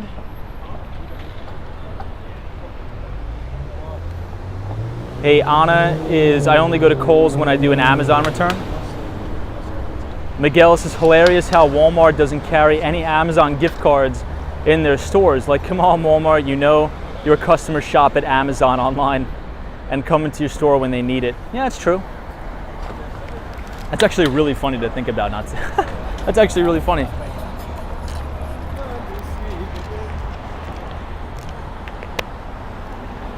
Christian Ryan says, yup, investment into real estate fell faster than in June and July. Yeah, so the interesting thing about that too, and we're going to get a lot of housing data coming out this week. We're going to get a lot of housing data coming out as well, but month over month, single family homes were actually up. They increased in price here in the United States. So now we are headed into SoHo, everybody.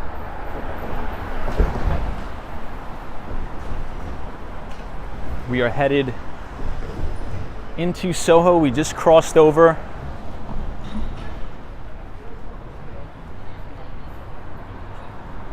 Canal Street, headed northbound. Bob is here. Welcome, Bob. So this is Howard Street.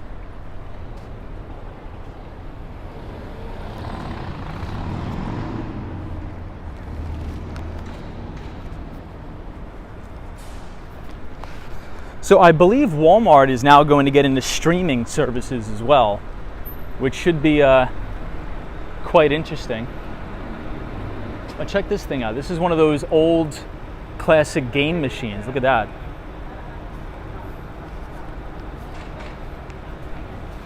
That's unique.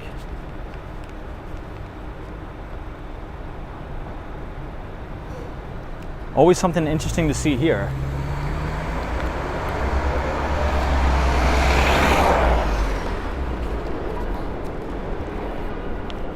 One of my favorite parts of SoHo is all of these fire escapes. Beautiful looking fire escapes here. Oh guys, that's us. Look at that. Very cool. Hey, Ren1018 is here. What's up? Good to see you. So obviously tonight we talked about Target reporting earnings, Home Depot reporting earnings, and Walmart. Here's another thing that I want everybody to be cognizant of as these companies report, because remember, we're not going to be doing a live stream on Tuesday or maybe Wednesday. So last earnings season, Home Depot reported average ticket item sales increased about 13% year over year. So at face value, we may look at that and say, oh, that's good news. That means consumers are strong, they're healthy, they're spending additional funds, but that's not the entire picture, okay? If we actually dig deep into that data from Home Depot's earnings report, one of the things we find out is that average ticket prices are higher. So for example, this is what that means for those of you who are unfamiliar. The average receipt price, let's say if the average customer walks into Home Depot, they spend $60. That's essentially what that means. But if you dig deeper into the data, it doesn't necessarily mean consumers are going to Home Depot and buying additional products and services. No. What was happening is all of their existing goods that they wanted to buy went up in price. So it's not that they were spending money because they wanted to. Home Depot customers were spending more money because the traditional products and services that they buy every day are inflating in price, going up in price. Think Coffee is a very good coffee shop too, by the way. So I think it'll be interesting to see if that particular trend increases. So just stay tuned for that. I will be writing about that in the newsletter, by the way. Hey, Dusty Cole is here, the one and only Chris Beeman. Chris from Arizona, good to see you, Chris. Hope you're well.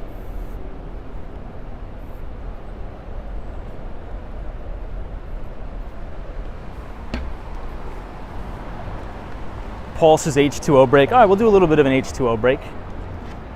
Quick H2O break, everybody. So while we're doing that, if you guys see the QR code at the top left-hand corner of your screen, if you scan that, it's going to drop the link to my free financial newsletter called Behind the Street Newsletter. And that is a newsletter that I write for everybody on Walks on Wall Street channel every other Tuesday, where we cover a deep dive into not only the US equity market, but emerging markets, fixed income, real estate, everything going on in the economy. So please, if you want a free way to support the stream, if you scan the QR code on the top left-hand corner of your screen, punch in your email and you will receive all of my equity research 100% free. So please do that, my friends, and we will see you behind the street. All right, now let's head up to Uptown.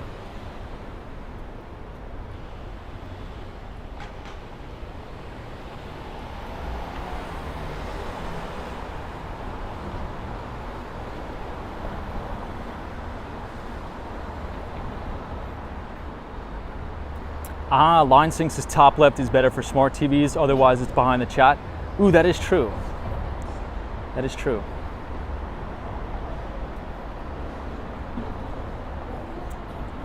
Della says quick gin break, I mean water break. Love that. Hey, we don't discriminate.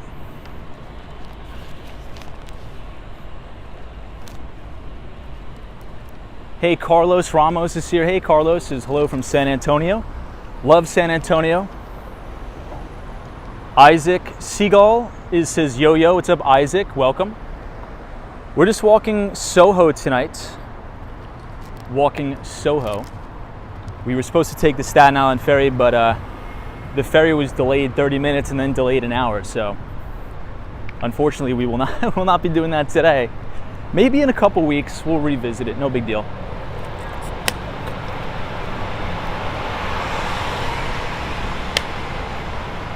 Oscar Diaz says you must be wearing some comfortable shoes. I'm wearing very old Cole Haan shoes that I've beat the crap out of pretty much. Hey, Dusty Cole says, Tom, you consider doing my podcast? Sure, if I have time. If I have time, send me an email. You know, the first time I made an appearance on a podcast, I was actually on a pretty decently sized podcast a while ago. If you guys want to watch that, it's on the internet. I was so nervous, and I think I did such a horrible job on that podcast. But whatever, you guys could watch it. I don't care. It was on the Akram's Razors podcast. It's pretty big. You know, it's with one of the Seeking Alpha contributors started the podcast. I'm not sure if anybody's familiar with Seeking Alpha, but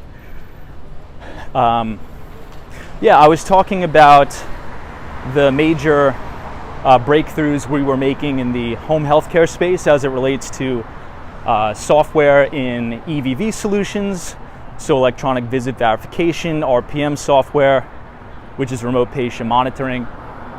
Because back in a later life, my job was selling into all the major home healthcare agencies, nursing homes, and hospitals. And one of the major things we did is try to increase efficiencies across their payroll suite. So for electronic visit verification, so when a home health aide would clock in or out, it would be all electronic, so we could verify if the home health aide actually went on site and took care of the patient. Now, as I've been working with home health aides, these people like literally do God's work. I've never met more underappreciated people in my life than home health aides. They are literally walking saints, quite literally. But one of the problems, right, and it's not everybody, there was a select few people that were home health aides that were unfortunately essentially claiming they were going to a patient's home, but come to find out, they actually would never show up. Now, this would only work if a patient unfortunately had dementia or something like that, so they couldn't report it. Now, with the EVV mandate that former Governor Andrew Cuomo put in, I think it's actually a good idea. So you can download a piece of software like HHA Exchange and make sure that that particular aid is there, because the GPS coordinates on their tablet or their phone will register the punch. So yeah, if you want to check that out, the Akram's Razor podcast, I was on there, the Wall Street SaaS Bro. I think that was in 2020, long time ago now. Anyway, here we are at Prince Street, everybody, on this beautiful night in Manhattan. Love it. Hey, EBITDA, what's up? Says Tom, do you think we had a strong bear market bounce, or do you think we hit the lows? So many people whose opinion I value are saying conflicting things. Yeah, so I mean, I think the low may be in. And here's why. But then again, I'm gonna sort of contradict myself right here on the stream, but I think you guys will understand what I mean as I begin talking. So obviously, number one, if we listen to people like Stanley Druckenmiller, Paul Tudor Jones, they'll tell us the number one thing you should never do on Wall Street is fight the Federal Reserve. And right now, ooh, that was almost an accident, yikes. And right now, unfortunately, well, I shouldn't say unfortunately, right now the Federal Reserve is entering quantitative tightening, which means they are shrinking their balance sheet made up of mortgage-backed securities and US Treasuries and raising interest rates. So the theory goes you should never really be going long into that type of environment, but I believe the market is seeing through that.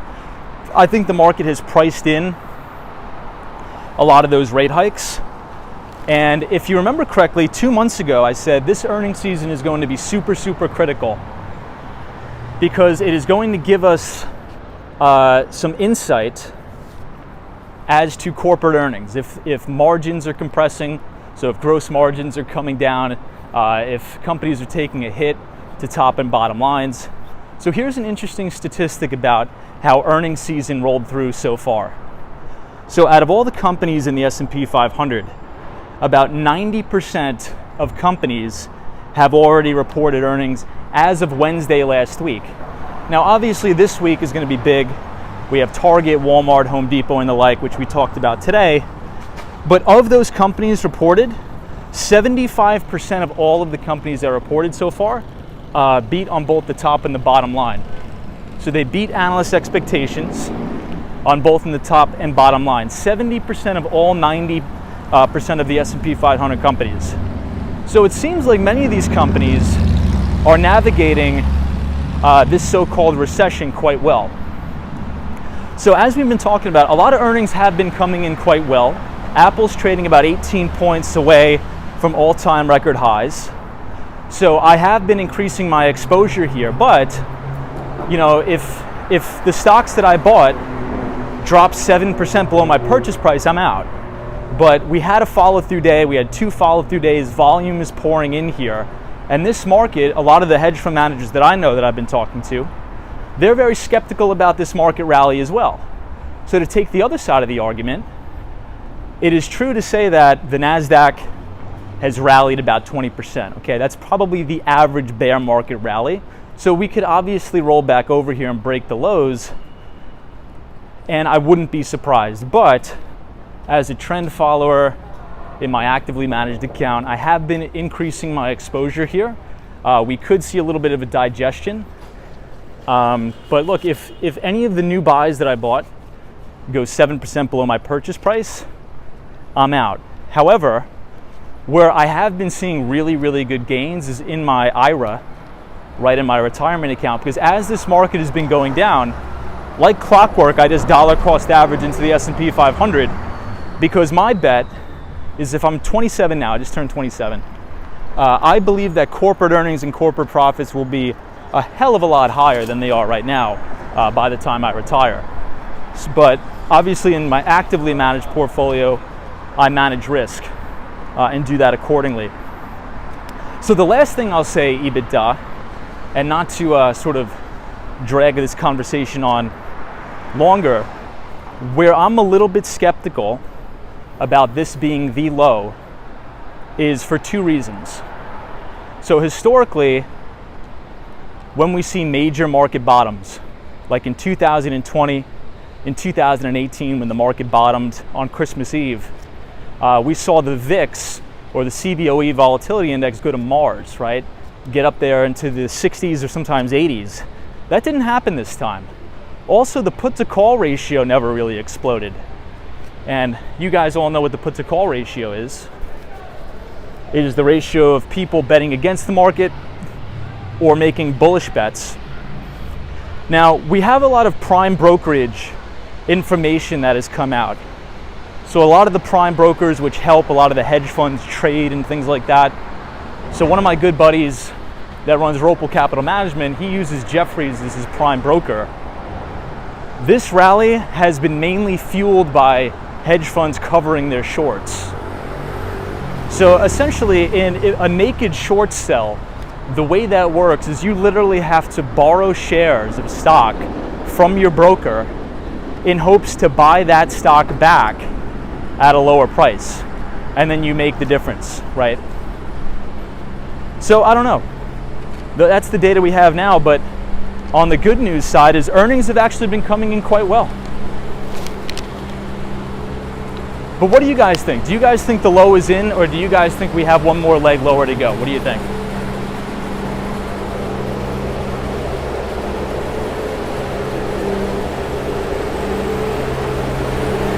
This is a really good restaurant called Dig.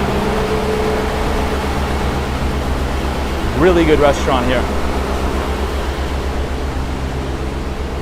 Oscar Diaz, good to see you. Hey, Mike C says, Tom, do you think China commercial paper collapses could bring the United States down? That's a good question. Maybe. Now, we're just starting to see the cracks happen here. And I mean, we've been talking about the Chinese commercial paper market for like 6 months now, and we're just starting to see this wave of defaults. Look, the CCP could very well step in here and take care of it. That's a possibility. But could there be a contagion effect? I don't know. I'm not too sure the exposure that a lot of these US investment banks have to a lot of this Chinese debt. I'll have to do a little bit more research in that. Carlos Dangerous is low as in, scared money is already out. It's very possible. I mean, we had 2 follow-through days on absolute thunder volume. It's very possible. Hey, John says, hey Tom, how are you tonight? I'm doing really good. Doing really good, getting a little bit of exercise in, walking. Feeling good, getting ready for the week ahead.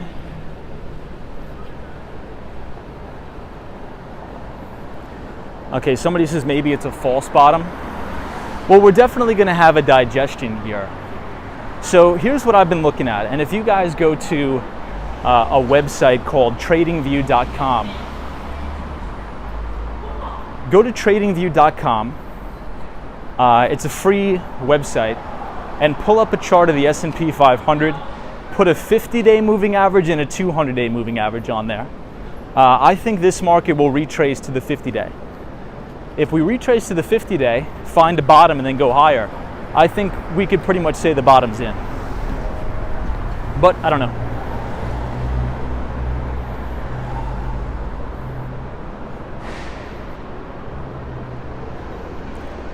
Hey, Abdullah is here. What's up, Abdullah? Welcome.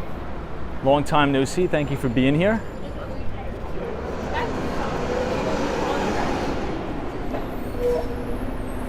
Fred X, good to see you. Hey, Pit2 NYC says, dig in, one of the biggest things I miss about living in the city. Love that place. I love it too. EBITDA says, I honestly think we have another ride down. Wish it wasn't the case, but that is what it is looking like. On top of me, many PMs telling me that as well. Yeah, well, I mean, it's definitely possible. Wow, guys, check this out. Do you guys see that full moon right up in front of us? Amazing. Well, not full moon, maybe like a 98% full. AP is here, says, hey, Tom, say hello to my wife, Juanita. She appreciates your videos. Well, very nice to see you. Thank you so much. I'm glad you're enjoying, and hopefully you had a fantastic weekend. Thank you so much for watching, AP and Juanita. Best Bets TV says, what is the best type of investment to do right now, in your opinion? So we don't give like specific stock advice, mainly because we can't. We're not like I don't know what that is.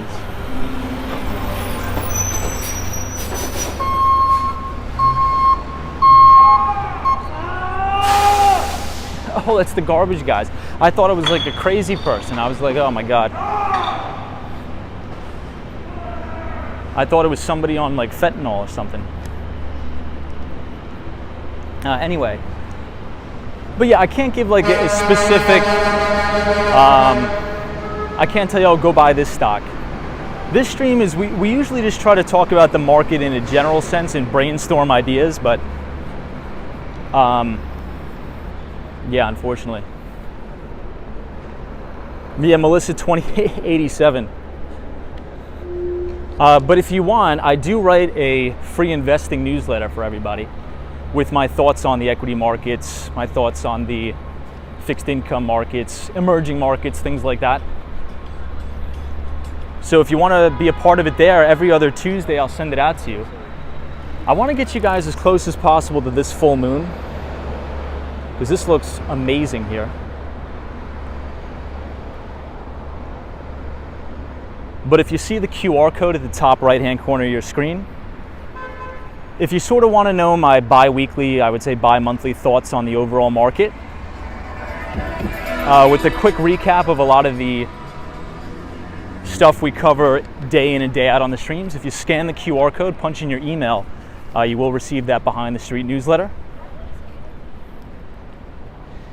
Yeah, Jones says, be careful. I will. Thank you so much. Hey, D12 says, can we do a walk from an island so we can see the New York City skyline? Yeah, maybe one of these days. I think that'd be a really good idea.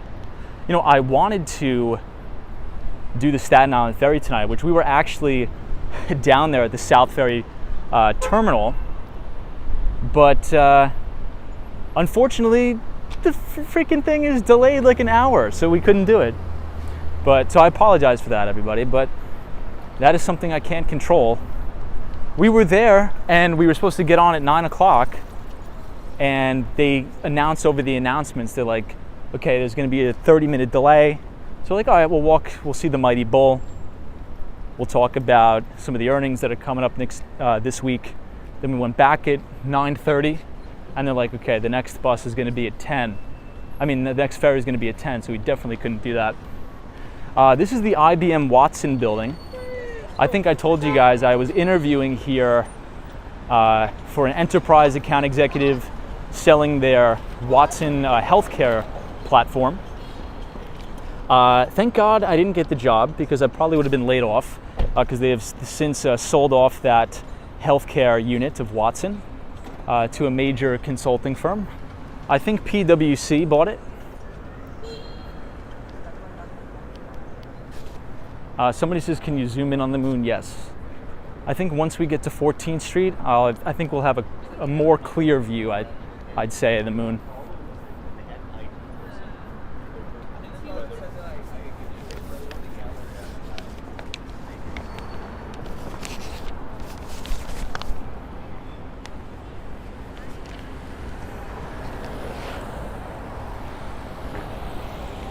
You know, if you guys missed last night's stream,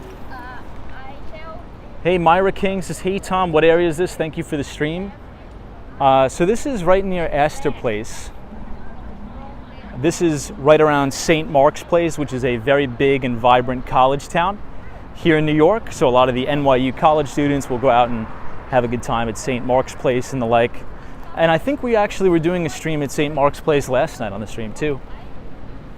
But last night we were talking about the Inflation Reduction Act, which is essentially an act that is disguised as a climate initiative act. Now, the purpose of that stream wasn't to debate over whether we should be spending the money or not, whether if you believe in climate change or not. That's not the point. The point is the money's already going to be spent. As investors, how could we think of creative ways to capitalize on that and generate alpha in our own portfolios? So that was the topic of conversation last night. There's going to be a ton of subsidy into wind, solar, hydro. So if you're interested in that, check out last night's stream.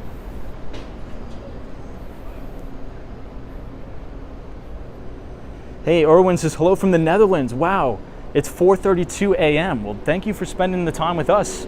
I appreciate that. Good to see everybody from the Netherlands. I'll take down the QR code now, but if you guys want to scan the QR code on your screen, that will drop the link to my Behind the Street newsletter, and I will remove that now. I forgot to remove it. I apologize. Dynasty Flow, what's up? Best Bets TV says, is it really going to help the economy? I don't think so. But it's definitely going to help and provide a lot of subsidy into renewable energy, that's for sure. And I think it'll probably increase profitability, at least on a per share basis, at some of these companies. And I don't think it's any surprise that we see a lot of solar companies showing a lot of relative strength here in the market, right? So if you look at Enphase Energy, it has like a 99 relative strength line, trading near all-time record highs as this market is emerging out of the bear market. So 925 says, hey Tom, I'm from Miami. The Aston Martin residences just finished. Miami also has 4 under construction super talls, which will be good for Miami's skyline. The city has a lot of construction going on. Hey, 925. That's awesome, dude. We do live streams also in Miami. We'll be there this week. I tend to work out of the 200 Southeast Financial Center. So ton of construction going on in Miami. Also, Citadel Securities. So Ken Griffin's company will be moving down to the Brickell area. I believe I was reading an article from the Real Deal Miami that said Ken Griffin invested over $1 billion into the downtown Miami Brickell area. In which case they will be moving shop from Chicago, Illinois down to the beautiful sunny Florida. So we definitely are excited about that. But good to see all of our Miami viewers here.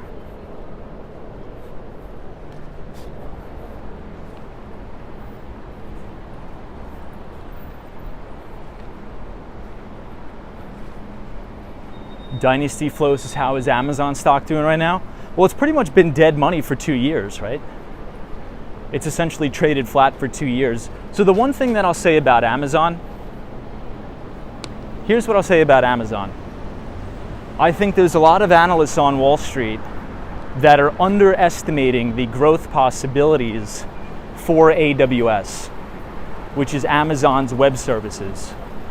So I believe that in the next 10 years, Amazon AWS alone could be $1 trillion business. Alone. Now, I know that's a pretty hot take, and I'm open to the criticism, but I strongly believe that that is true. Hey, Cindy Foley is here. Good to see you, Cindy Foley. Welcome. Good to see you. Hey, Victor says saludos from Argentina. Thank you so much, Victor. Appreciate it. So we're passing the Strand bookstore right here. The Strand. The LT Prod says, what about Google's cloud services? All right, so we'll talk about cloud computing for a little bit. So the top three competitors right now are the three top dogs. Obviously, Amazon AWS, Microsoft's Azure Cloud, and then Google's Google Cloud Unit. Now, to be fair, Google's Cloud Unit is burning a lot of cash. It's losing a lot of money. But if you notice, each quarter it loses less and less money. So my thesis on that is, could you imagine once it hits profitability, all of that's going to hit the bottom line? And as a person who sells a lot of software products, especially into the healthcare sector, I could tell you with certainty that the transition to the cloud is still in its early innings. Now, many people may argue and say, oh, no way, it's been here for a while. No, trust me, okay? Transition to cloud, I mean, yes, you'll have hybrid environments, right, where you host things on your own servers and such. But in general, the transition to the cloud, especially in the healthcare space, has been rather slow. I think healthcare in general has been slow to adopt, has been slow to transition to the cloud than other industries. I think it's probably due to compliance reasons. Wow, check that out, everybody. We have a beautiful view of the Empire State Building here. Beautiful view.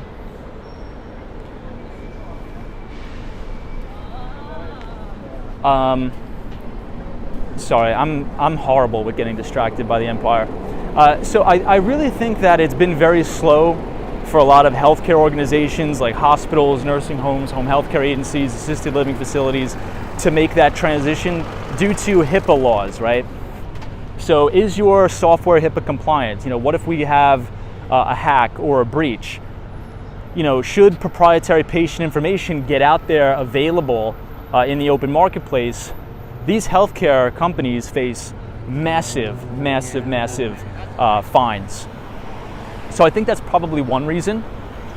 And that's just one industry. So in general, I think that there's still a lot of room to run, a lot of room to grow here for the main cloud computing giants like Amazon AWS, Google, and Microsoft Azure.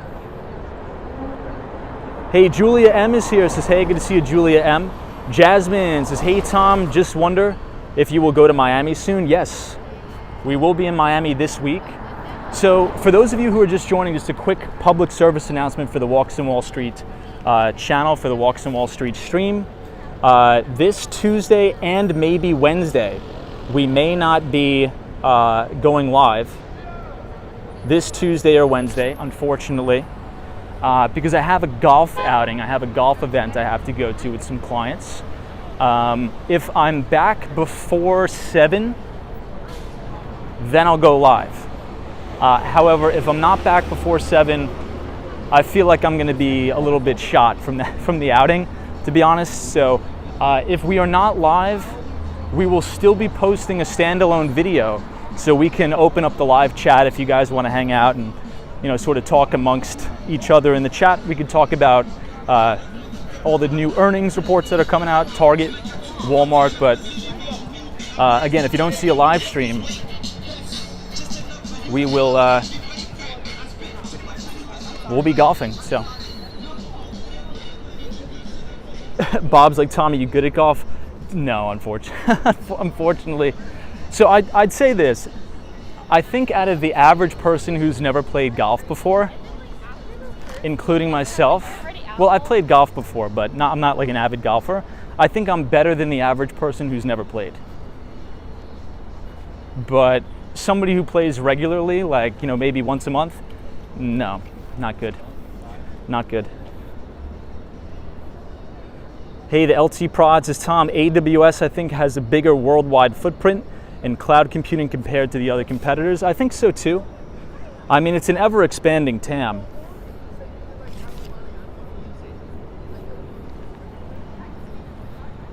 I know, Teresa Diaz, standalone vlogs from the skateboard days. Those were good times. Hey, JL is here. What's up, JL? Welcome. Good to see you. Somebody says thoughts on CRM Salesforce stock. Yeah, so the thing about Salesforce, and I love Salesforce as a company, one of my favorite tech CEOs of all time, Mark Benioff. Sorry about that, I'm just finishing the rest of my water. I think if you want to generate, so if we think about being a growth stock investor, I don't think you're going to generate like a ridiculous amount of alpha by buying Salesforce. And the reason why I say that is because it's a pretty mature enterprise software company with revenues in the billions per quarter. Now, here's what I've usually seen with software companies that tend to, I wouldn't say Salesforce has exhausted its growth. It can definitely grow a lot more, but it doesn't have the same growth trajectory as like a CrowdStrike or a Zscaler, right? Some of the smaller mid-cap SaaS companies. So what I think is going to happen, and we've already seen this with Salesforce, is they're going to use a lot of their cash that they would originally have invested in like R&D and just probably buy a ton of businesses to try to grow revenue that way. So usually when a big company gets so massive that their revenue growth or their organic revenue growth is tapped out, they'll just make a bunch of acquisitions. And I think we're seeing this with Salesforce. They acquired Slack under the ticker symbol WORK. Just a little bit off base, everybody. I believe the person we just passed is a CEO of a chicken nugget company that makes plant-based chicken nuggets. I forget his name. I met him before, but yeah, if you rewind the stream, he's actually a CEO of a locally New York-based chicken nugget company that sort of makes plant-based chicken nuggets. So pretty cool. And in any event, what I was saying about Salesforce, I think they're going to continue to make acquisitions to grow revenue, and that can sometimes, it's very difficult to run successful M&As. Now, there's been a ton of successful acquisitions before, but I think as you continue to make acquisitions, I think things get a little bit rough. So Salesforce is still a great company, but I don't think it's going to be like a 10 or 20 bagger. I think there's software companies out there that have really clear paths to profitability where you can generate a ton more, you know, alpha in your portfolio by potentially buying those. I think Salesforce is a blue chip.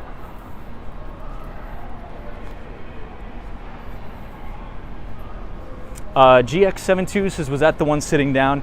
No, so the gentleman with the very long hair, yeah, I forget his name. I should remember. I actually think we had a topic of the stream about him and his company. I forget. If you give me a minute, I could remember the name of the company. Well, at least attempt. Oh, I think it's called Nuggies, maybe. I don't know. Hey, 925 says, hey Tom, I got a question. I'm always curious when there was going to finish the 2 World Trade Center in Lower Manhattan. When do you think it will be completed? Larry Silverstein is working on a new design. So that's been a really, in my opinion, I'm almost ashamed of that, of the whole entire World Trade Center, how sort of that went down. You know, it should, first and foremost, I think everybody on the stream can agree, especially the New Yorkers, it should not have taken as long as it took to complete One World Trade Center.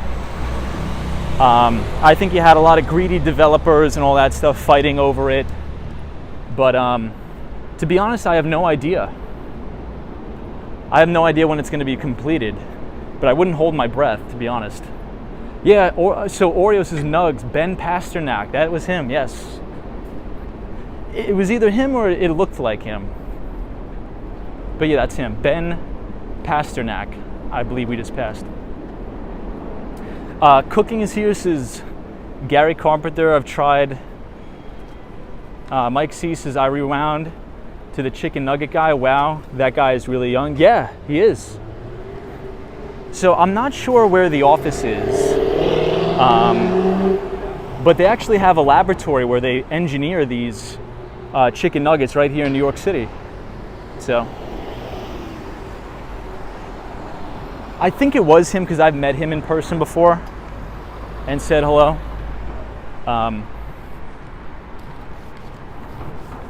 Yeah, but everybody, check out this view of the Empire State Building from here. My God, talk about a 9.7 out of 10.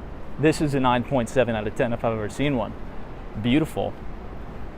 But if you guys are enjoying the stream so far tonight, feel free to hit the like button if you're enjoying, and subscribe to the channel if you are new. We do these streams about 5 days per week between New York City and Miami, and we'd love to have you around. So this beautiful view can be located on East 22nd Street and Broadway. Ooh, Marcy's is great view. Taxicabs, Salesforce should have bought Discord instead of Slack. So I'll just say, I think Slack was a good acquisition, but this is something that's really interesting here. And I think I've tweeted about this before. So if you want to see the tweet, if you just follow @WalksWallStreet on Twitter, look at the adoption curve of Microsoft Teams in comparison to Slack. Now, why do we think that the adoption curve of Microsoft Teams is pretty much parabolic? And Slack, I wouldn't say Slack has had a hard time. Yeah, you're right. So exactly, paid. So Microsoft is essentially just throwing in Teams with their MS365. I think if you have Microsoft Office or 365, you get Teams for free. Is that correct? Yeah, Photos Around New York's like Teams is free. So I think I pay for either Office or MS365, and I get Teams for free.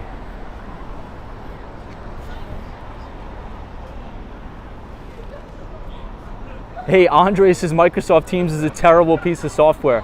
Dude, Andre, man, I wish you were on the stream 2 days ago. We were having a huge debate on this. I think Teams is not bad. So, okay, here's what I'll say. We might as well do it again. Okay, if you had to only use Slack, Teams, Cisco WebEx, what's another one? I think Verizon has their own. Doesn't Verizon have their own sort of software too? I think it's called Blue Jeans. Has anybody used that? I think Verizon has their Blue Jeans or something. I think if I only had to use one, mine would be Teams, because I can't stand Cisco WebEx. If somebody sends me a Cisco WebEx meeting maker, I respectfully ask them to change the platform. Yeah, Andre's like, Cisco WebEx is awful.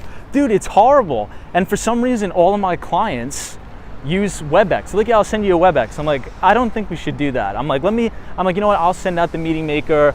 I usually have some audio issues. But yeah, I think we can all agree that WebEx is no good. Andre says Microsoft Teams is full of bugs, almost no integration for those who live outside the Microsoft bubble. So that's true. Carlos is here, says Notion is very good in my opinion. Congrats on the live, keep it up.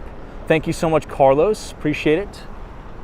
We're looking at the Flatiron building, everybody, which is a very beautiful building. The downside is the scaffolding is still here. Best Bets TV, says Tom, it's always been Zoom for me. So Zoom is okay. So here's my critique of Zoom. My critique of Zoom is I can't stand the dial-in numbers. I just want to be able to click the link and we're on the go, because I travel a lot for work, so I don't always have my laptop open. So if you try to join a Zoom meeting on your mobile, it asks you to put in that PIN code, and then I have to transfer back and forth between the email application to the web page, and if I don't do it fast enough, it closes it out.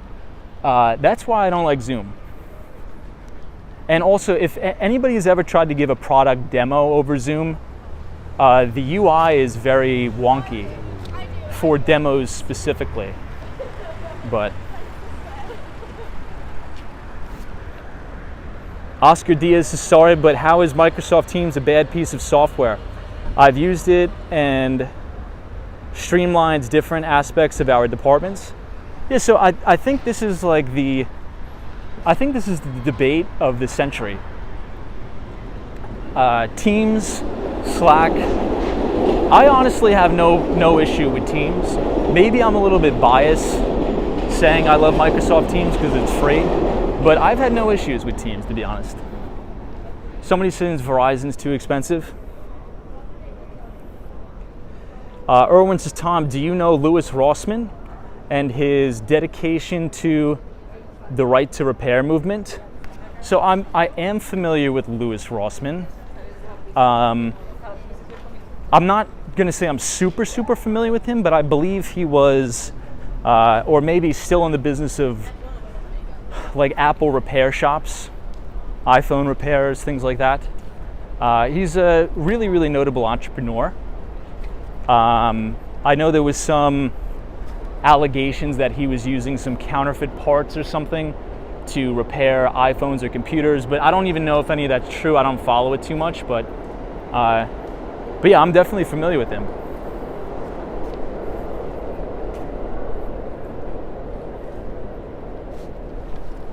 Anybody who launches an entrepreneurial venture, I respect a great deal. So he's been very successful, and yeah, to that I definitely have at least some form of admiration.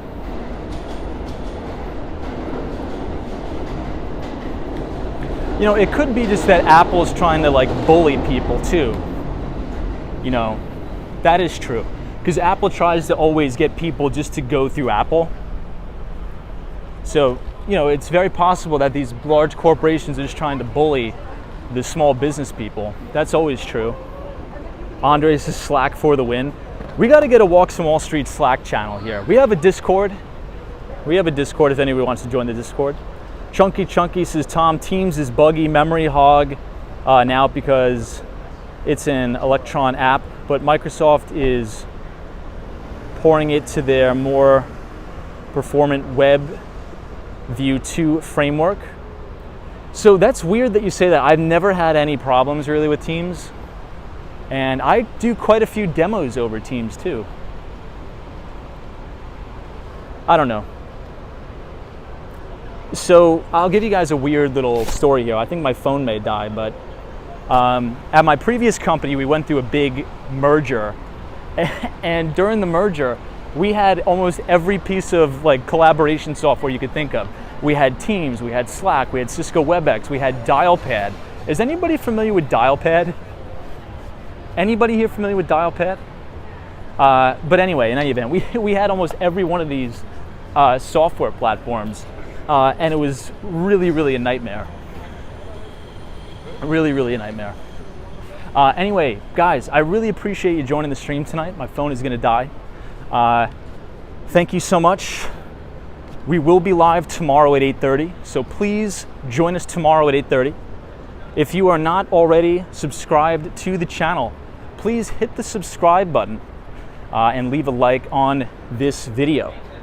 Once again, if you would like to sign up for our free investing newsletter, if you scan the QR code on your screen, you could punch in your email and be signed up for our free Behind the Street newsletter, which is a investing newsletter where I write about emerging markets, the US equity markets, fixed income every other Tuesday. So please join us there. It's a great way to support the channel for free. And I'll see everybody right here tomorrow to the Mighty Bull. Have a good night wherever you are, because there is always a bull market somewhere. You just need to know where to look. Everybody, you could do whatever you want this week. You could do anything you want. The only thing you can't do is quit. Never quit. Rip this week's face off. Get amped, get excited. You guys are gonna do great things this week. Sunshine after rain, thank you so much. Andy, Techno Pink, my pal from the Dominican Republic, out and about. Thank you, Marcy. I'll see you guys tomorrow. Make it a great week. Have a good one.